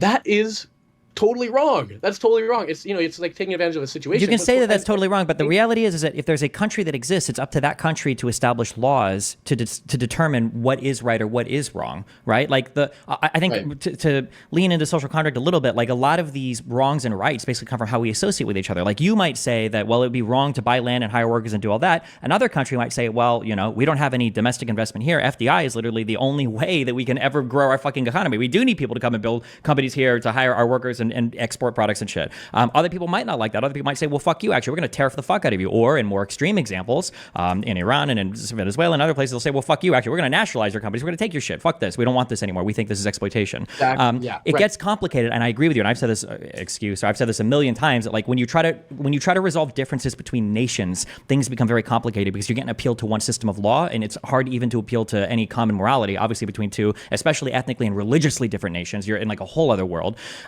But I mean, like, that being said, I think that when you go back to the early 1900s and you go back to the collapse of the Ottoman Empire, like nobody knows what that is going to look like once that empire collapses, right? You've got a few countries that revolt. Turkey forges their borders in war. Other people are kind of happy with the mandate lines that are drawn. Jews buy land in Palestine and they start moving there. The idea that any of these people are like, I don't know if I would say any of these people are acting in a moral wrong. And then to razor focus on the Jewish part, like you've got people who feel like they've been persecuted throughout the world. The first two Aliyahs all came from I think Eastern Russia, where they were kind of getting destroyed by Russians for a variety of reasons, by the secular Russian Empire. When all of this starts happening, and then Jews are like, we really need a place to go. We really need a place to go. Like, we feel like we don't have any place to go. And then the Holocaust happens. Like, okay, well, fuck this. Like, at that point, when 43, 44 rolls around, you're like, wow, we actually really are getting fucking destroyed by Europe. This is insane. Like, if you're a Jewish person and you see that you've got Israel, which is your little strip of land, not what it is today, but what it was in 44, 45, 46, when you see that strip of land, do you feel like these people have some kind of justification or even a moral compulsion, if they care about themselves, their families, or their people, to go to the only land where they think they might be safe and then kind of try to have a country there? Is that like a moral wrong? This is what makes kind of, I look, as people who care about right and wrong, as I hope we both do, you kind of have to say, isn't it right that people, after they were persecuted and after so many people were killed, so many of their people were killed, isn't it right that they have some form of protection? And Benny Morris talks, again, I don't mean to be the guy that's quoting Benny Morris all the time, but Benny Morris talks about this as like, the Jewish people, they saw themselves as and again, this is Benny Morris, not me saying this. They saw themselves as like meek and like they didn't fight back. And now with Zionism, they became this strong entity that they know their rights and they know their own strength. And it's like, yes, of course, like if you face persecution, there should be some form of consolidate, some form of repayment or whatever.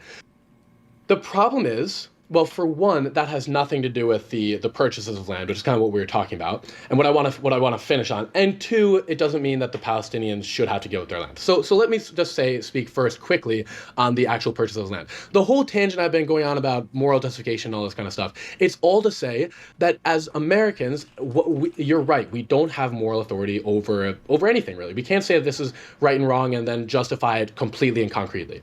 What we can say though is that as people, like you said, there are certain things that we can all agree on is right or wrong. There's rape, murder, etc.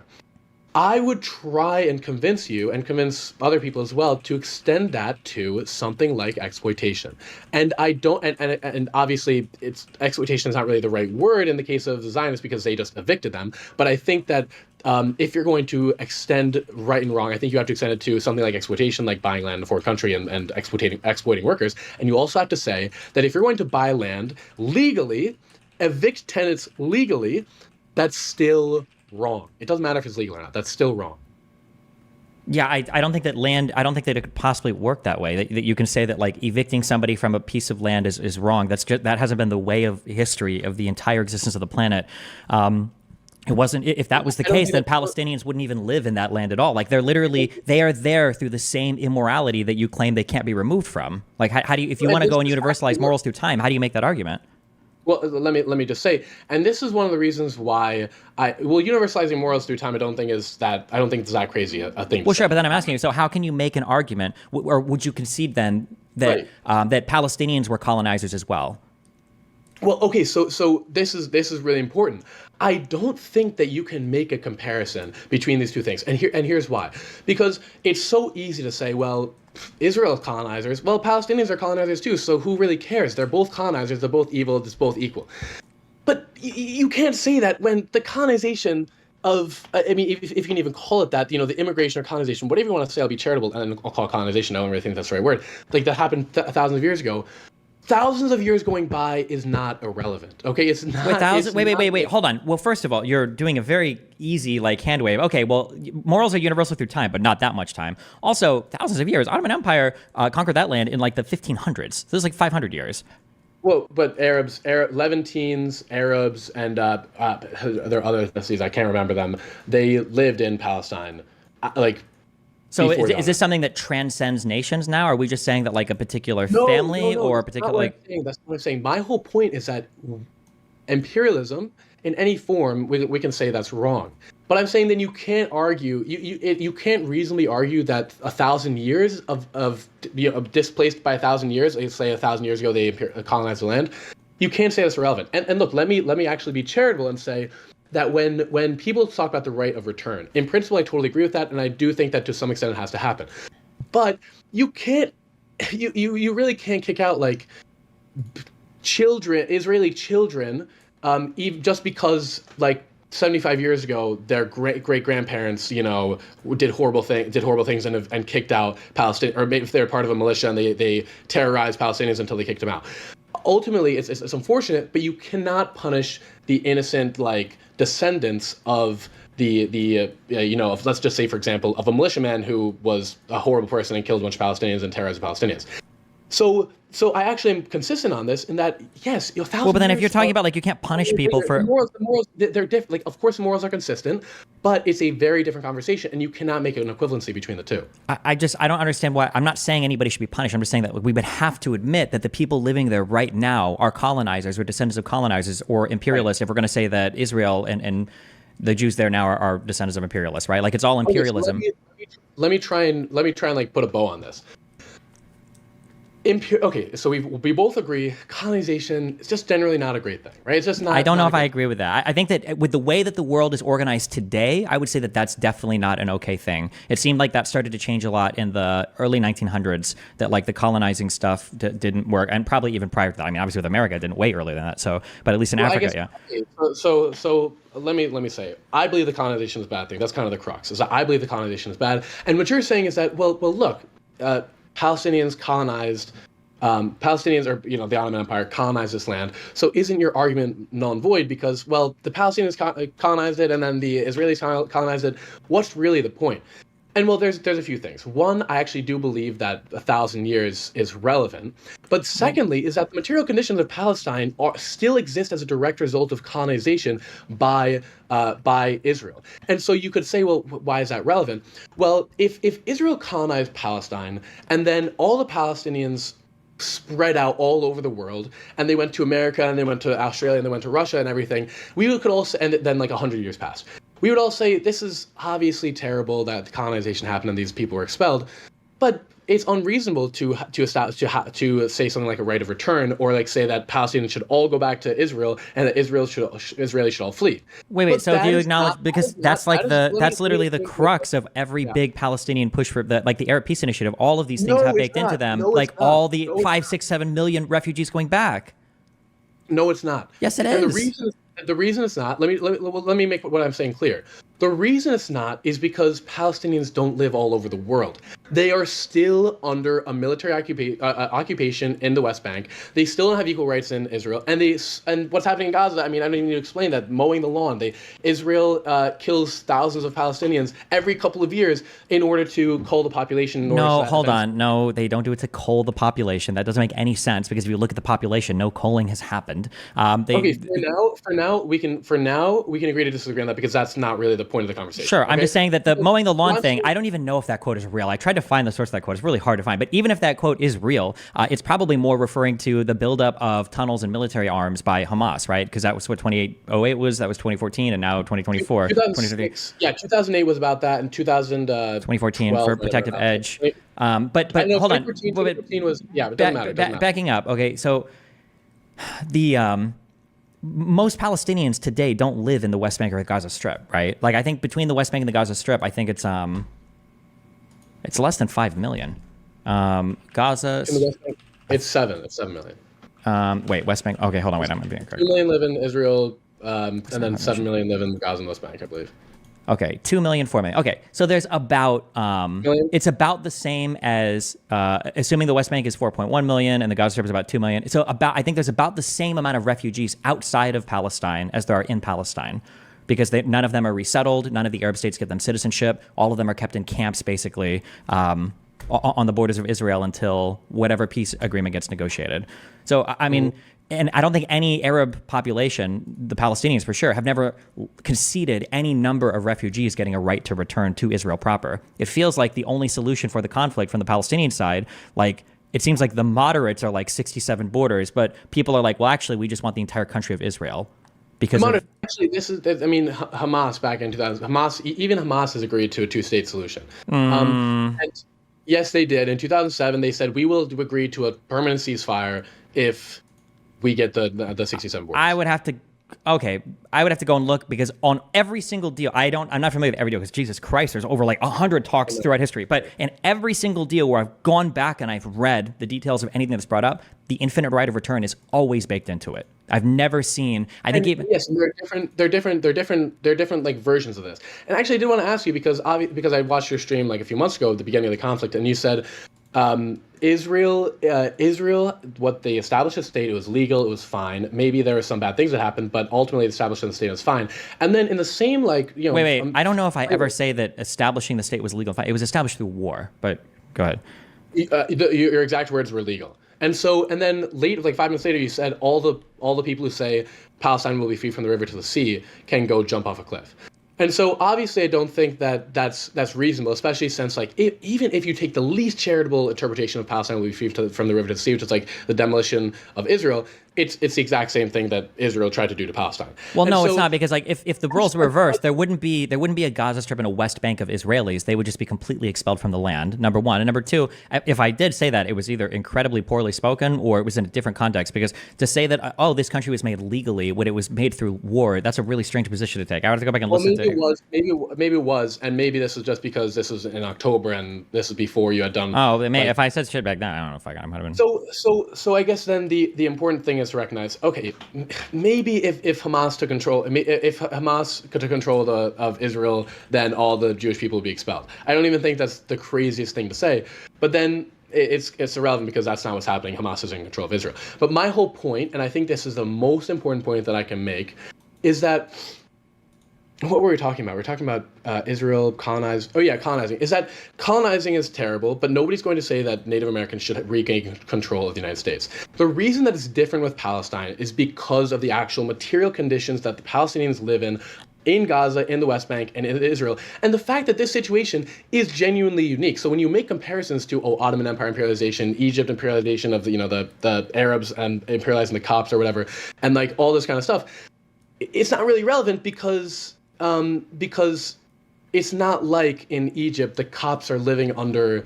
Well, that's Egypt, true. If you want to Egypt. say the situation is unique, and I agree with you there, I'm a strong proponent of the it is a unique situation theory, but that's not the Palestinian position. The Palestinian position has been to obsessively compare it with other conflicts, especially in Africa, over and over again. Arafat, fancied himself to be similar to the Algerians that kicked the French out, and then eventually they modeled themselves after the apartheid that existed in South Africa. Like the Palestinians deliberately tried to compare, and all of the appeals to international law and occupying forces and blah blah blah. Like all of these appeals are things that are done to try to like mirror them onto other conflicts, or to say that like, well, look, there's like a blueprint for how this is supposed to be dealt with. It's like, well, there's not really. It's a pretty unique situation. Unique situation. No, I agree, but the attempts at mirroring it onto other conflicts. I mean, Israel does the same thing. It's saying that Hamas are Nazis, and this is the modern day that October 7th was the modern day Holocaust. It's like you do that for political purposes, and yes, of course there are similarities between South Africa and Palestine. Both are an apartheid, but like of course they're not the same situation. And so then, like you have to understand, it has nothing to do with the morality of the situation when you say it's South Africa. Well, it does, but not in the sense that we're talking about of colonization, because they're a unique situation. South Africa is obviously very different than Israel and Palestine. My whole point is that if what happened, if the exact same situation that the Palestinians had, being expelled from the land, Israel completely taking over and being spread out, and then 100 years passed, let's say 3,000 years passed, because if that exact situation happened, which is kind of what happened to the Jewish people in Judea or in Palestine or whatever you want to call it, nobody would be arguing for a right of return of Palestinians. And so that I think is the most important thing to understand, is that there's a very distinct difference between Jewish people coming back to what they call their homeland and Palestinian people trying to come back to what they call their homeland in Palestine right now. You see what I'm saying? No, I didn't get that comparison at all. Okay, okay. Yeah, I did kind of go off on I did kind of pontificate a bit there. So the reason that the colonization of Israel by Zionists is distinctly different, and why we can't make moral comparisons between the two, is because, and I'll explain this by way of example. If the Palestinians were expelled from the land completely right now, and it was terrible, they were expelled all different, tons of people died, they were expelled to all different parts of the world, 3,000 years pass. Nobody would be arguing for Palestinian descendants of the people that were expelled today to return to the land, because 3,000 years have passed. It would be an absurd argument. Sure, I don't think that's happening with Israel. No. Yeah, it is. What? It's the exact same thing. No, I don't think so. That's why the right of return of like Palestinians is a very distinct. Wait. How what part of this maps onto Israeli history? Well, what Jewish people were expelled from Palestine like thousands of years ago. Yeah, but they didn't come back because people were like, oh, Israel has a right to go back. They went back because they did extreme amounts of political work. They did extreme amounts of like financial contributions to the British government. They did that's how they tried to secure the Balfour Declaration. They got lucky in that the collapse of the Ottoman Empire opened up territory that Britain had a mandate for. They spent a fuck ton of money. They shipped in arms illegally. They organized it's not like people gave Israel a state. Again, that's why I keep saying it was forged in war. This country didn't exist because the whole world was like, yeah, you guys definitely deserve this. It was through a ton of political, financial, and international maneuvering that what happened was eventually able to happen. Nobody granted that. But I think that's completely missing the point. Because yes, of course, there was tons of political work and tons of strategizing and, illegal this, illegal that, and the Balfour Declaration. But you have to recognize that at the 7th Zionist Congress, right before Herzl died, they were discussing where do we want the actual land, where do you want the land to be? And there was the territorialist Zionists and there was a Zionist for Zion. And the difference between the two people was massive. There was 99.9 or huge majority were Zionists for Zion. So it wasn't just about persecution. It wasn't just about political activism. It wasn't just working with the British and et cetera, et cetera. it wasn't just about politics, it was about a return to their homeland. And the reason I don't think this is valid. Well, hold on. It wasn't. It was the other things on the table were kind of shitty too. Like I think it was Uganda was one place they were considering. Uganda was one. But I think they were evaluating these places. And it wouldn't have worked for a variety of reasons. Like it was just like an untenable place to move to. Well, so that's true. Is that the British offered Uganda to the Zionists in 1903, and yes, that does sound like a little crazy, like a Jewish homeland in Uganda just doesn't intuitively make sense. But that being said, it still shouldn't have. It still was over. The disagreement wasn't between Uganda and Palestine. That wasn't the disagreement. The disagreement was between any territory and Palestine. And also, you have to acknowledge, like Uganda, it didn't make sense. Palestine definitely didn't make sense. It definitely didn't make sense. And the Zionists knew this. There'd be a huge opposition, but because it was seen as a return to their homeland, they did it anyways. Oh, I mean, I think if the return to the homeland was the obsession, then I think in 48 you would have seen far more efforts being made to capture the West Bank than just stopping along essentially with the 47 partition line was. No, I don't think so. I don't think so because David Ben-Gurion, and again, David Ben-Gurion is quoted on this. I can try and find the quote if you want. Like he says, we're going to take anything. I know, but we're returning to the earlier part of the conversation. Yeah, their goal, Eretz Israel, their goal, Greater Israel, to expand and have like the entire borders. Yeah, that was always like the dream, but again, forced to contend with political realities on the ground, something that Arabs don't seem to understand historically, and Palestinians even today, is that a political reality can shape or define the limits of your aspirations, which I think Israel historically has always been aware of. So regardless of what the aspirations were of a guy who died, in 1904 or 07, whenever Herzl died, regardless of his aspirations, like the country could only do as much as it could because of Arab expansionism, because of the goal for a pan-Arab state, because of Arabs wanting to drive all of the Israelis out of Israel. Do you agree, or do you acknowledge that the only way that Israel could have expanded was through the wars that the Arab countries were always like eager to participate in? I'll say this. When you say that the Arab countries have historically been not pragmatic, I think that's totally wrong. Just because or not pragmatic, but you know what I mean. Like they're really staunch and they don't. Bad at diplomacy, bad at politics. Yes. Bad at diplomacy. Well, of course we can say that's not true. We've seen Egypt and Saudi Arabia in particular be extremely strategic and not really care about the Palestinian people, not really care about like morality, just caring, like Saudi Arabia especially, just caring about. Just basically caring about money. I said historically. I think in the past like 50 years, I think things have changed. But look, and this actually goes back to al-Husseini, who obviously was very, very, very stubborn when it came to the Jewish state. He said, "There's no way we'll have a Jewish state. We're only going to have like the Palestinian state. That's all we're going to have." And so you're right that yes, this did help Israel justify its cause in the same way that October 7th helped Israel justify its invasion of Gaza. And so, in the same way that, like I said before, the assassination of Abu Nidal helped Israel justify the invasion of Lebanon, like when the PLO responded to. So do we acknowledge that like the only way that Israel could have expanded its borders as much as it did was on the back of the Arab aggression? Yeah. Okay. Yes, I would agree that. Well, no. I agree that the Arab aggression helped. Well, Arab aggression in certain ways helped. But then wait. How are we qualifying that so much? In 48, all the states went to war with Israel to try to kick them out, right? In 47, the Palestinians tried to expel the Jews from the pre-Israel place after they refused the partition. In 56, Nasser closed the straits because he was like the fucking big shit of the fucking world and said that Israel didn't even deserve rights to ship things through there. In 67, all the countries wanted to go to war with Israel and they were engaging in rhetoric to like destroy Israel. In 73, all of them did a surprise attack on Israel. Like, how are we going to say like, well, I guess maybe a little bit, a minor, tiny, itsy bitsy bit might have played. Like, how? Here's why. It's because what we've already established that, well, Egypt certainly doesn't really care about the Palestinian people. They care about land. Well, it's not about caring about Palestinians. It's about wanting to destroy Israel. Yeah. I don't think any of these people want to care about Palestine. I don't think they've ever cared about Palestinians, to be honest. They've just wanted to destroy Israel. But the Palestinians are a useful tool for that. Wait. Do you not agree with that? That's an easy gimme, right? Like. That Egypt has always wanted to destroy Israel? Yes. For the reign of Nasser, absolutely. Up until Sadat comes in? Yeah, of course. But that's not even controversial. Okay, so all the Arabs in the surrounding area, if you were to poll the majority of Arabs today, they would probably want Israel to be disbanded as a state. But yeah, especially... I mean, a lot of people want a one-state solution. But again, you're saying it as if it's not political, as if it's just an opposition to the Israeli state, when in reality it's kind of an opposition to Western hegemony because Egypt was obviously had Soviet Union backing. But again, that's not really the point I'm trying to make. The whole point is Well, that I'm not, yes, wait, you can make your point. I just want to be clear because the Israeli aggression didn't just come from the Seventh Zionist Conference. It didn't just come from Weizmann or Herzl. It always came on the back of extreme Arab aggression, where the Arab aggression goal was to destroy Israel, right? Like if in 67, if Egypt would have captured the Negev, they're never giving the Negev back to Israel. That's not happening, right? Right. And I think the argument that you could make, you could say, well, let's actually escape morals for a second and say, well, this is all strategic. Like Israel, it's not about the Zionist maximalist mission. It's not about that. It's just about the fact that they were attacked. And yes, you have to acknowledge. No, that, hold on, well, wait.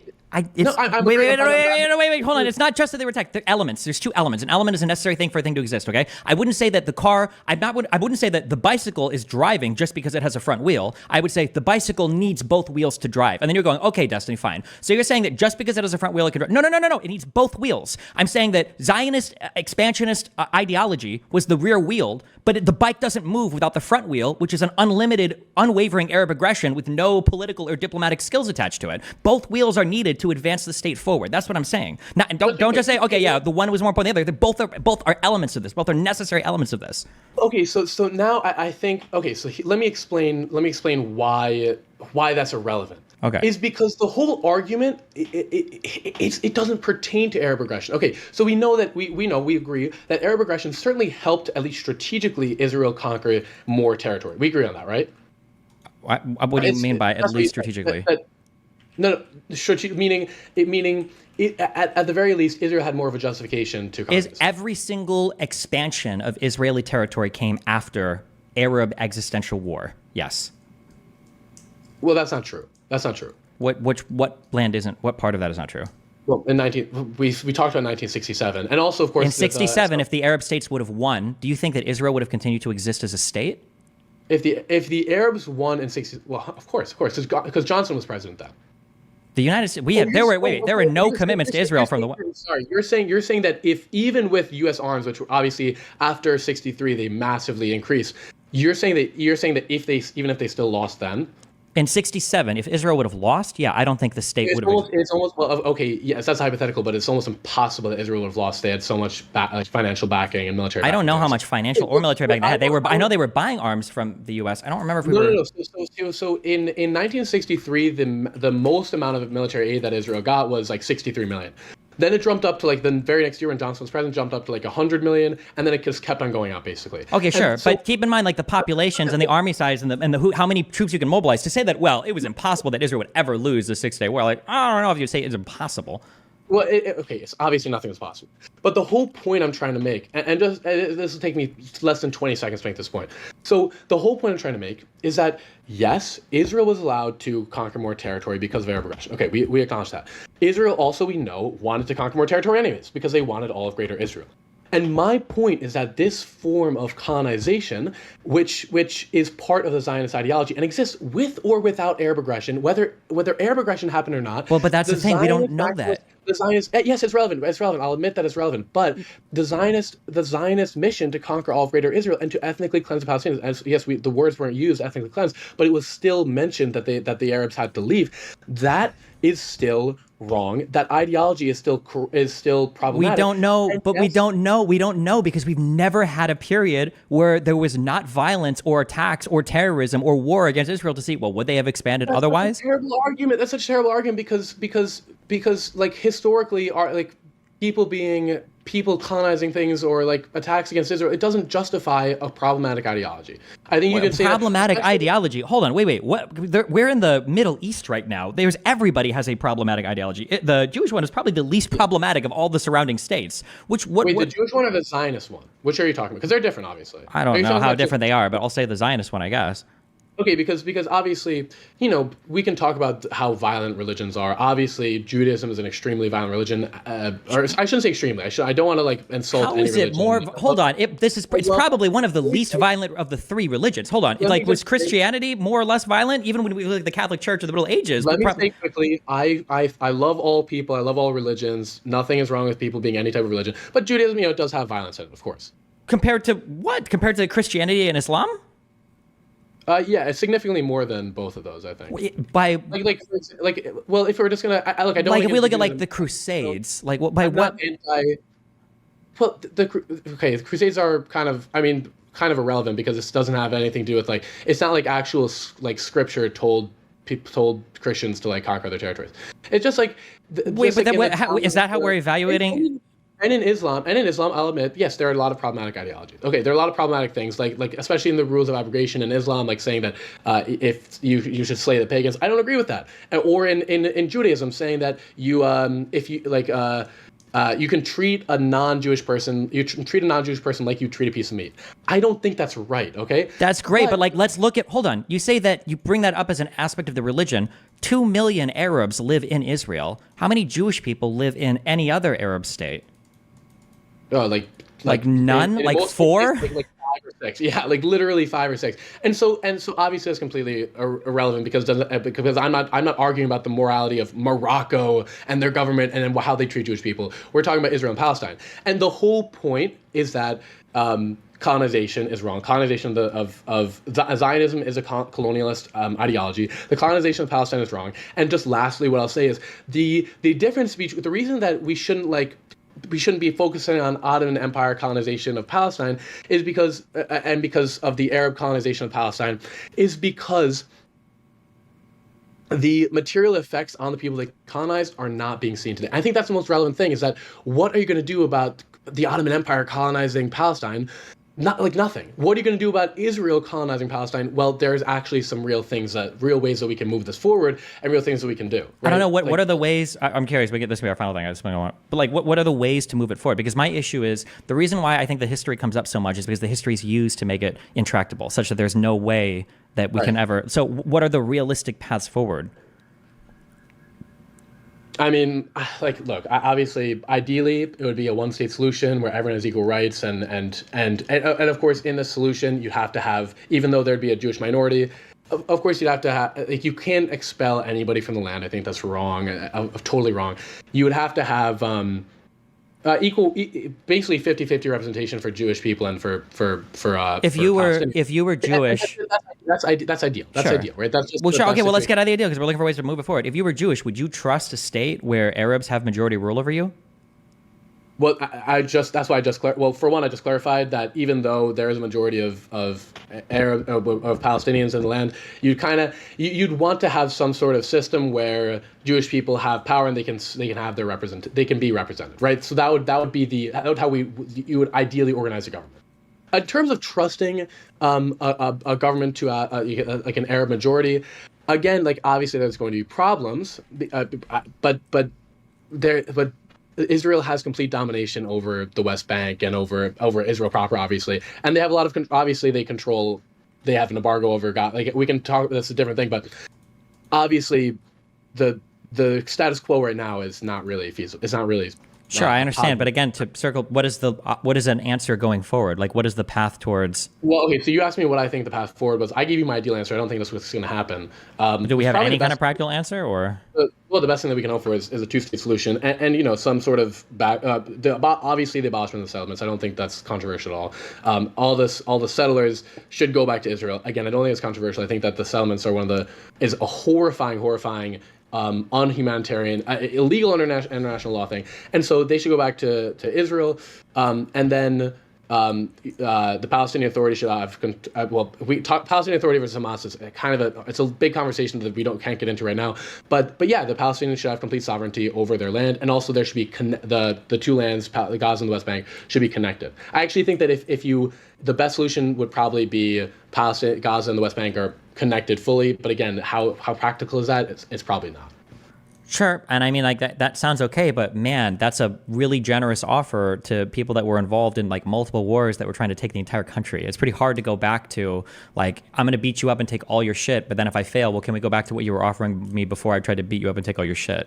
Are you talking about Israel or Hamas? I'm saying that between Israel and Palestine, that you had your partition plan, essentially your 47 stuff. People said no, and then they fought for the 48 war. And then after that, you had your 67 war, and they were like, okay, well, this is bullshit. You can't take territory in war. Then you had like your 73 war, and then you've got like Hamas, you've got Hezbollah, and you've got all this fighting. And every time there's like an intifada or another terrorist attack or another Iranian proxy, there's some attack. People are like, okay, well, let's go back to the 67 borders, before 67. Let's keep going back to before 67. It's like, okay, well, you can't go back to that deal. You walked away from that. You walked away from the 47 partition plan. So I don't know how we can go back to that when you tried to take everything over and over again and failed.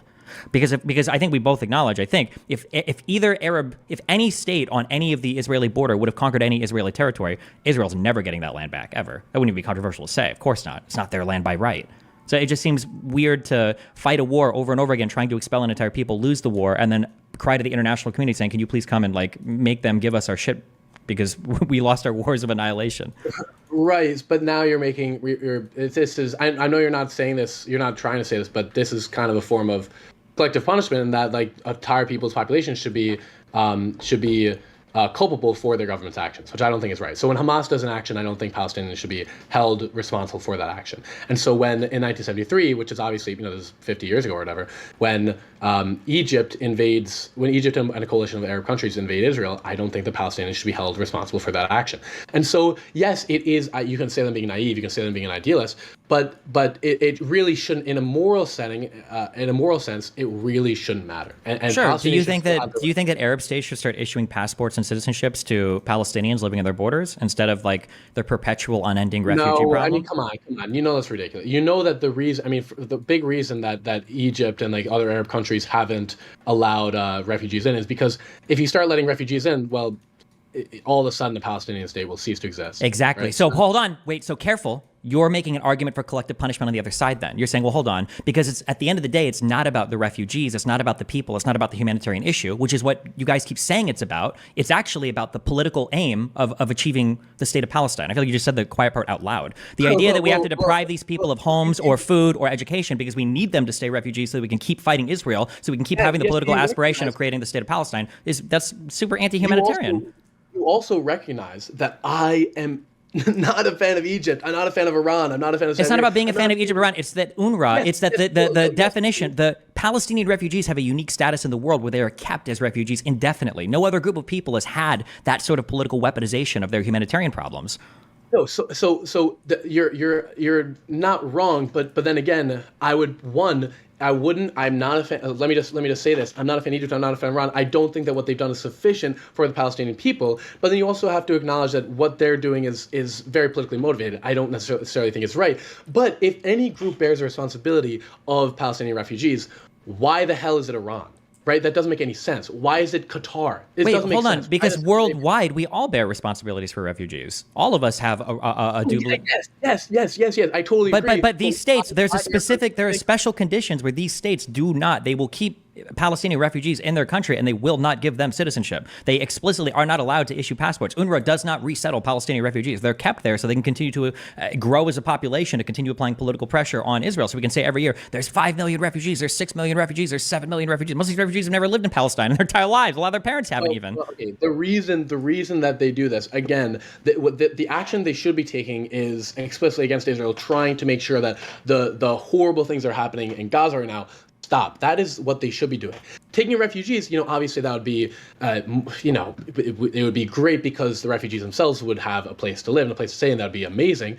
But it should be the aggressor that takes responsibility for these refugees. And again, of course, we can say, well, Egypt, they're terrible because they don't take any Palestinian refugees. Well, hold on, wait. When you say it should be the aggressors that take responsibility for the refugees, the aggressors in 47 were the Arabs. The aggressors in 48 were the Arab states. The aggressors in 56 and 67 and 73 were arguably all the Arabs. So, I mean, and that was where a lot of the refugee situation was created from. And then when you look at Jewish refugees, well, who took responsibility for that? When Jews fled Iraq or every single Arab country, when Jews were expelled from the West Bank by Jordan, when Jews were expelled from the Gaza Strip, when Jews were expelled from every other Arab state, it's not like the Arab states paid money for the Jews that left. Israel took all those refugees. Can I say, and I'm not saying this to be a dick. I do want to know, because I've been looking for this. Where does it say that that Jewish people were expelled from Arab countries? In certain countries there was more violence than not. So I think Iraq was a country where there was violence. There are different pogroms that happened after I don't remember in which country specifically. I have to go look them up. But after every major Arab-Israeli war, there were push and pull factors where Jews started to get treated differently, or there were pogroms against Jews in Arab majority states in response to the victories in 48 and 56 and 67. So a lot of Jews fled the different Arab states and they all went to Israel. If you're going to make the argument that there were only pull factors and there were no push factors, I could try and find like specific instances, but I'm pretty sure they're well known. I think in Baghdad, I think in Iraq, that was some of the most well known like pogroms. But no, I'm not saying that because I'm like denying that Jews were expelled from Arab countries, but in doing research on this specific topic, I wasn't able to find much evidence for that. So, but anyways, that was an aside. We were talking about why expulsion. I'm just saying it's unfair to the Palestinians from a humanitarian perspective. That I said that they were the aggressor, and what I mean by that is, well, was Israel the aggressor on October 7th? Obviously not. But I think that they are responsible for the conditions of Palestinians. I don't think that's super... If anything, wouldn't it be the British that are responsible if they were the ones that mandated the territory and they allowed the Jews to move in? Like, well, okay, you could say that it's a Western hegemonic I mean, sure, the British were responsible partially, but right now it's Israel. We say right now, but the conditions that exist right now weren't just, this is what we said at the very beginning of the conversation, where like people pretend it was just Israel versus the Palestinians for 80 years, in which case, damn, that's horrible. But it wasn't. The Palestinians are just the last faction of like the strong Arab resistance against Israel, I guess absent Iran and maybe Syria now, or basically Iran now. But So then I think you have to understand, this kind of goes back to the beginning of the conversation, is that, like a lot of people in the Israeli government just do not think that, they don't consider Arabs real people, especially people. Wait, hold on. Hold on. If that's true, how 2 million Arabs live in Israel that enjoy more or less the same rights as Jewish Israeli people do? So to say that they don't see Arabs as real people is crazy, especially when Arabs believe insane shit on average about Jewish people. So I think that the reverse of that is way more true than Israelis seeing Arabs as not people. Well, we've already acknowledged. Okay. So when you bring up the point 2 million Arabs live in Israel and they have equal rights, I think it's so frustrating because they really don't. They don't have equal representation in the Knesset. They don't have equal rights. Do you know what the emissions committee law is? I'm sure that's kind of a popular... No, but they do have... How do they not have equal rights? And they have members in the Knesset. Like, listen to what you're saying. Like, they've got members in parliament. Like, yes, they have members in parliament. They have a member in this... There's a Muslim member, an Arab Muslim in the Supreme Court. But then if you're going to make that argument, that Arabs have equal rights, you also have to actually dive into the actual facts, which is that they're extremely disproportionately underrepresented. Facts? Hold on, no. The underlying facts are separate from the rights guaranteed to you. In the United States of America, more or less, everybody has the same rights guaranteed to them, but that doesn't mean that factually every ethnic group, every geography lives the same. Well, that's true, and that's relevant. But we're talking about Well, okay, so if you want to argue that they don't have equal representation, like they don't have like the proportionate representation of the Knesset, I probably agree with you. That's probably true, but that's a lot different than saying, yeah. And then also whatever comparison we're making here, like it's way worse on the Arab side. Do you acknowledge that Arabs have a way worse view of Israelis or Jews than Jews have of Arabs? Well, okay. Let me expand on that. Right now in Palestine, it's probably true, but that's only because of the colonization of their land. I think this is reasonable, that if Catholics did exactly what Israel did in Palestine, then there would be an extremely anti-Catholic sentiment, right? Or if that's Chinese fine. We can talk about why it exists. Maybe there's, but it does exist. That Arabs in general have a horribly negative view of Jewish people. Right, and if you have to understand that Israel gets its money from America, they have to uphold some semblance of Western values. You have to wait. Israel founded itself on Western values. Israel founded itself as a European-style democracy. That was their goal from the very beginning. That's just because they got money from America. They were kind of like a weird hybrid of socialism, communism, and Western democracy. Their founding. Yes, their founding was kind of like, we're trying to be a Western bulwark in the Middle East, but it was also economically it was obviously socialist, and then ideologically it was supposed to be this like utopian like socialist dreamland. So they but you're right. It was founded on Western value. It was founded on Western values. We can kind of say that as a generalization, but But they know that the only way that they will truly be seen as a substantial force of Western hegemony in the Middle East is if they have some semblance of liberal values. And so credit to them when they actually do uphold those Western values with things like granting Arabs equal rights and letting them have votes and letting them be represented in Congress. Okay, let's give credit where credit is due, I guess. But then you also have to acknowledge, well, they don't actually have equal rights, and this is a very real thing. And so, of course, you can say, well, stop and frisk, that applies to everyone. No, you have to be realistic and say, no, of course it's going to disproportionately be used against Arabs. The admissions committee law is probably the best example, where you have committees in neighborhoods, in Arab neighborhoods as well, but in Arab neighborhoods as well, and also in Jewish neighborhoods, where you have committees that screen applicants to live in that neighborhood. And if they don't like the applicant, then they don't let them live there. And so you can say, well, couldn't that be used against Jewish people as well? Well, of course it could. But if it was used against Jewish people in the same way it's used against Arab people, then it wouldn't against Arabs living in Israel. Then it wouldn't be a law. Okay, it's a law because it benefits Jewish people in Israel as opposed to Palestinian Arabs in Israel. And so this is like super relevant. And hold and on, wait, what is this law called? It's called the admissions committee law. Do you think that the goal of this is to just be like discriminatory, or is the goal of this to like maintain some kind of like harmony in neighborhoods so people don't like move and like stir shit up, like Jews moving to Arab majority neighborhoods or Israelis moving to Jews moving to Arab places, Arabs moving to Jewish places? Like, what is the goal? What is the point of this law? Well, I'm sure the point of like what they say on the surface is probably something like, oh yeah, we want to ensure harmony or something like that, or we don't want people in nice neighborhoods to have to deal with, I don't know, people they don't like living in the neighborhoods. I don't know what the justification is. It doesn't really matter because the actual consequences of the law are seriously discriminatory. Well, it's pretty. The root of the law is pretty important. Listen, I haven't looked into this much. Even if I grant you this full thing, though, like it doesn't. I don't think it substantively changes anything that was said earlier. Like I think the Arab countries still, in whole, have a massively worse view of Jews than Jews have of Arabs. It's not even close. This is why, let me tell you why I think this is relevant, because we can talk about all these facts and these statistics and everything and just like what is the actual relevance to this conversation. The relevance is that if you view like Zionism like I do, which is ultimately a colonialist ideology, I think it's relevant to say that when you colonize a land, hatred of people is always wrong, but you know, a dislike of a colonizing people is more justified, still wrong, but more justified than a hatred of the people you're colonizing. Okay, so wait. again, Do you acknowledge that Islam is a colonizing ideology? No. Well, no, I wouldn't. Founded by Muhammad the warlord, caliphites that have been started in the name of Islam, multiple terror groups that all cite Islamic verses. Like, you wouldn't say that Islam is a colonial or imperialist type of. I don't usually. So there are, like obviously Islamic country have colonized countries, Christian countries are doing the same thing, Jewish countries are doing the same thing. Okay. Wait, but like the source of fighting stems pretty uniquely though in Islam, right? Like is there a Christian or Jewish equivalent to jihad, or like a caliphate that you can find in like the Torah or the? I actually do think I'm gonna be honest. I think that Christianity is probably the best religion. I mean, I'm a Christian, obviously, so I'm biased. But yeah, Islam and Judaism and Christianity, there are both references to there are all justifications of violence.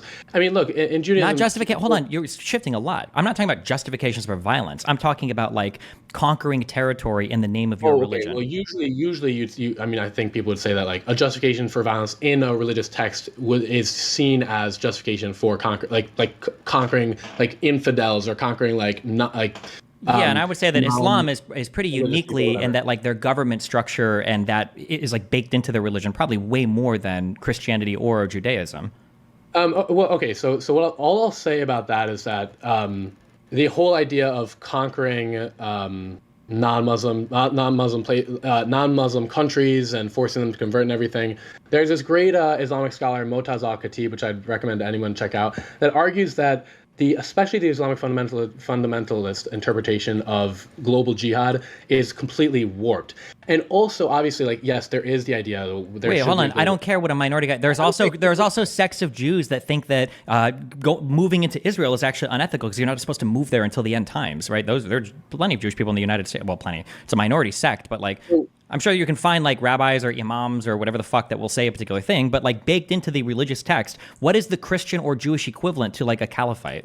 Or what is the Christian or Jewish equivalent to like, yeah, to like that, having the like interweaving so tightly the religion with the state, right? Jesus said, "Render unto Caesar." Muhammad would never say that. He'd say, we're all the same shit. It's like the religion and the state combined.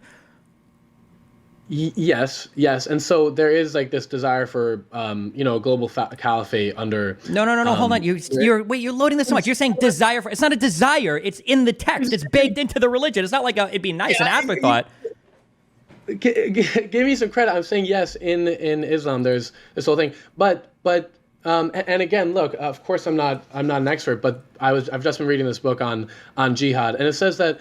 Well, it's like in international law, as a Muslim country, as an Islamic country, you are required to follow international law to treat other countries like according to diplomatic rules. And so yes, if you're gonna say like, well, in Islam it's baked into the ideology that they want a global caliphate. Okay, well, we can get into hermeneutics and interpretations of Islamic texts and the hadith and everything. But then we can also say that, well, it's also part of Islam that that international law should be respected, that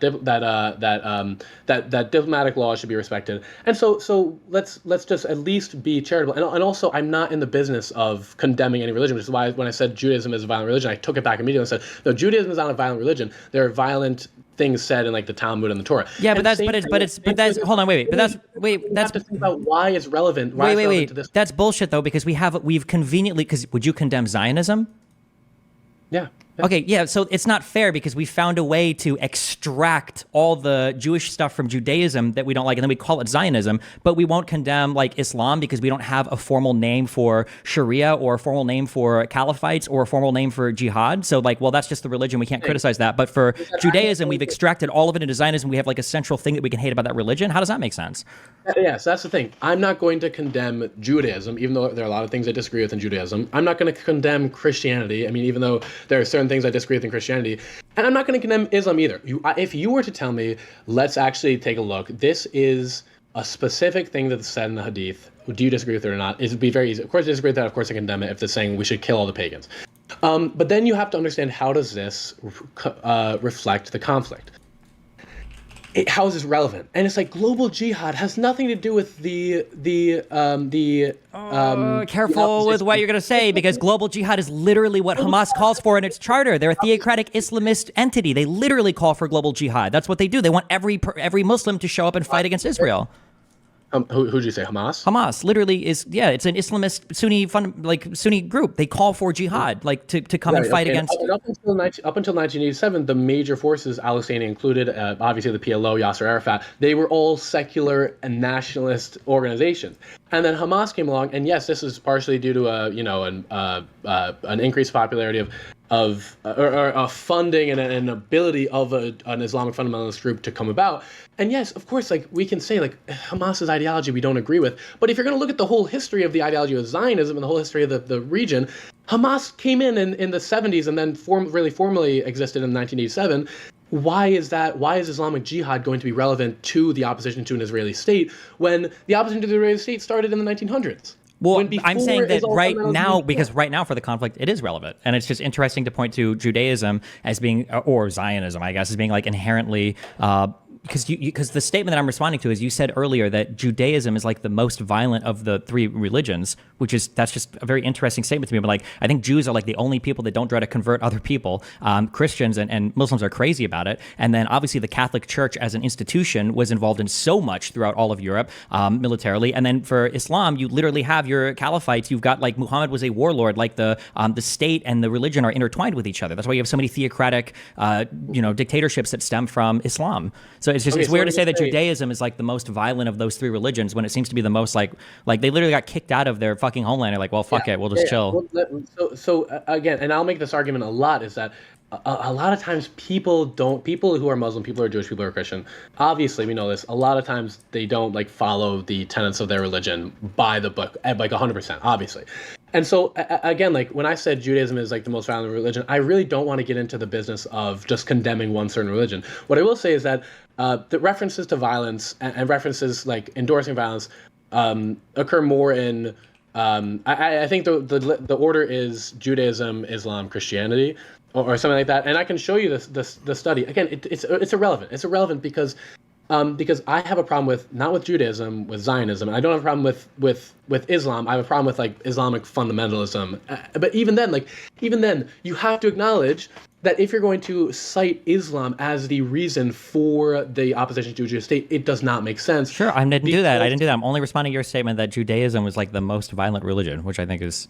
And I don't really, guys, do not cancel me. I don't think that Judaism is like super violent or anything. I just say there is references to violence in Judaism, and it's more so than in Islam. Again, I don't think that should be super relevant to the conversation. But I also don't like when people slander Islam as this like ultra violent religion that is horrible. It's like the references to violence there's a study on this, and I can Hold on, wait, we're playing so many games. References to violence don't matter. No one cares. We're not talking about references to violence. We're talking about like what is the ideal practice, and then what does the realistic practicing of a particular religion look like? And it's not just like talking about violence. It's like justifying violence. Again, I don't want to get into this conversation because I don't think it's relevant, right? Because the whole argument is like Islam is endorsing a global caliphate, therefore this is relevant throughout the whole conflict, and I don't think that's true. I think the focus has to be on the ideology that endorses colonization, and the opposition to that is reactionary and political. It's not religious. I don't know if I agree, but we don't have to keep looping on this. Okay, well, do you think that, are you reflecting negatively on Catholicism and Christianity's peacefulness when you say that people should make death threats against me? What? No, if you guys don't make death threats, don't do death threats. Okay, because you said that one guy on Twitter was kind of based when he was talking about murdering slave owners so I wouldn't exist or whatever. Did you saw that? No, that was a joke. I don't actually agree with that, obviously. Okay. But I'm glad that you actually looked at my Twitter. But no, obviously that was tongue in cheek. I think he said everything in the quote tweet the thing that I quote tweeted was bleeped out, so I didn't actually know what he said. Somebody has said, "Oh, he wants to murder Destiny." I was like, "Oh, kind of base," but no, I don't actually think that anybody should murder you. Obviously. Well, thanks. Okay. You're welcome. I got you, man. I got you. I'll look out for you. But yeah, that's it. I guess like I'm satisfied with that. Yeah. Well, hey, thanks for the conversation. Have fun. Be careful. Stay safe. Oh, good. Wait, can I just say right before you left? What did you go to music school? Yes. Which one? Nothing. You said you're in California? I'm in California, but I went to music school in New York. Where? Manhattan School of Music. Oh, okay. Sorry. The two big ones I obviously know of Berkeley and Juilliard. It's UNO in Nebraska, just like a random fucking state school. So. Wait, what is it? University of Nebraska in Omaha.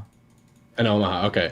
Yeah, because my trajectory is somewhat similar to yours in that I was a music major in New York, and then I kind of went out here and trying to do politics. By the way, follow my Instagram, Aiden.Doyle with 3 E's. Wow. Okay. Well, hey, thanks for the conversation, man. Sorry, I didn't ask if I could plug myself. But, you're good. Come for it. Okay. All right. Thanks, man. Hopefully we can talk again at some point in the future. Yeah. Have fun. Be careful. Bye. All right. See you. Jesus Christ. That guy knew more than most people. The unsatisfying part of there, I guess, was just drilling down into usually we have to get into the philosophy when a person doesn't have any of the factual understanding. He had a lot of factual understanding, but then the philosophy was really weird there, I thought. But, okay.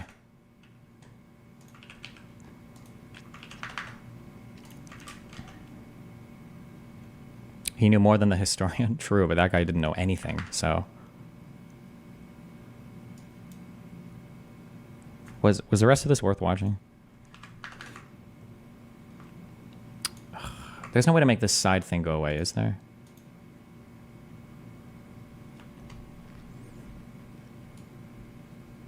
Yeah, the Hasan hate complex is real. No, I get why there's a hate complex out there. It's a way to make money for a lot of people who are just like, who want to.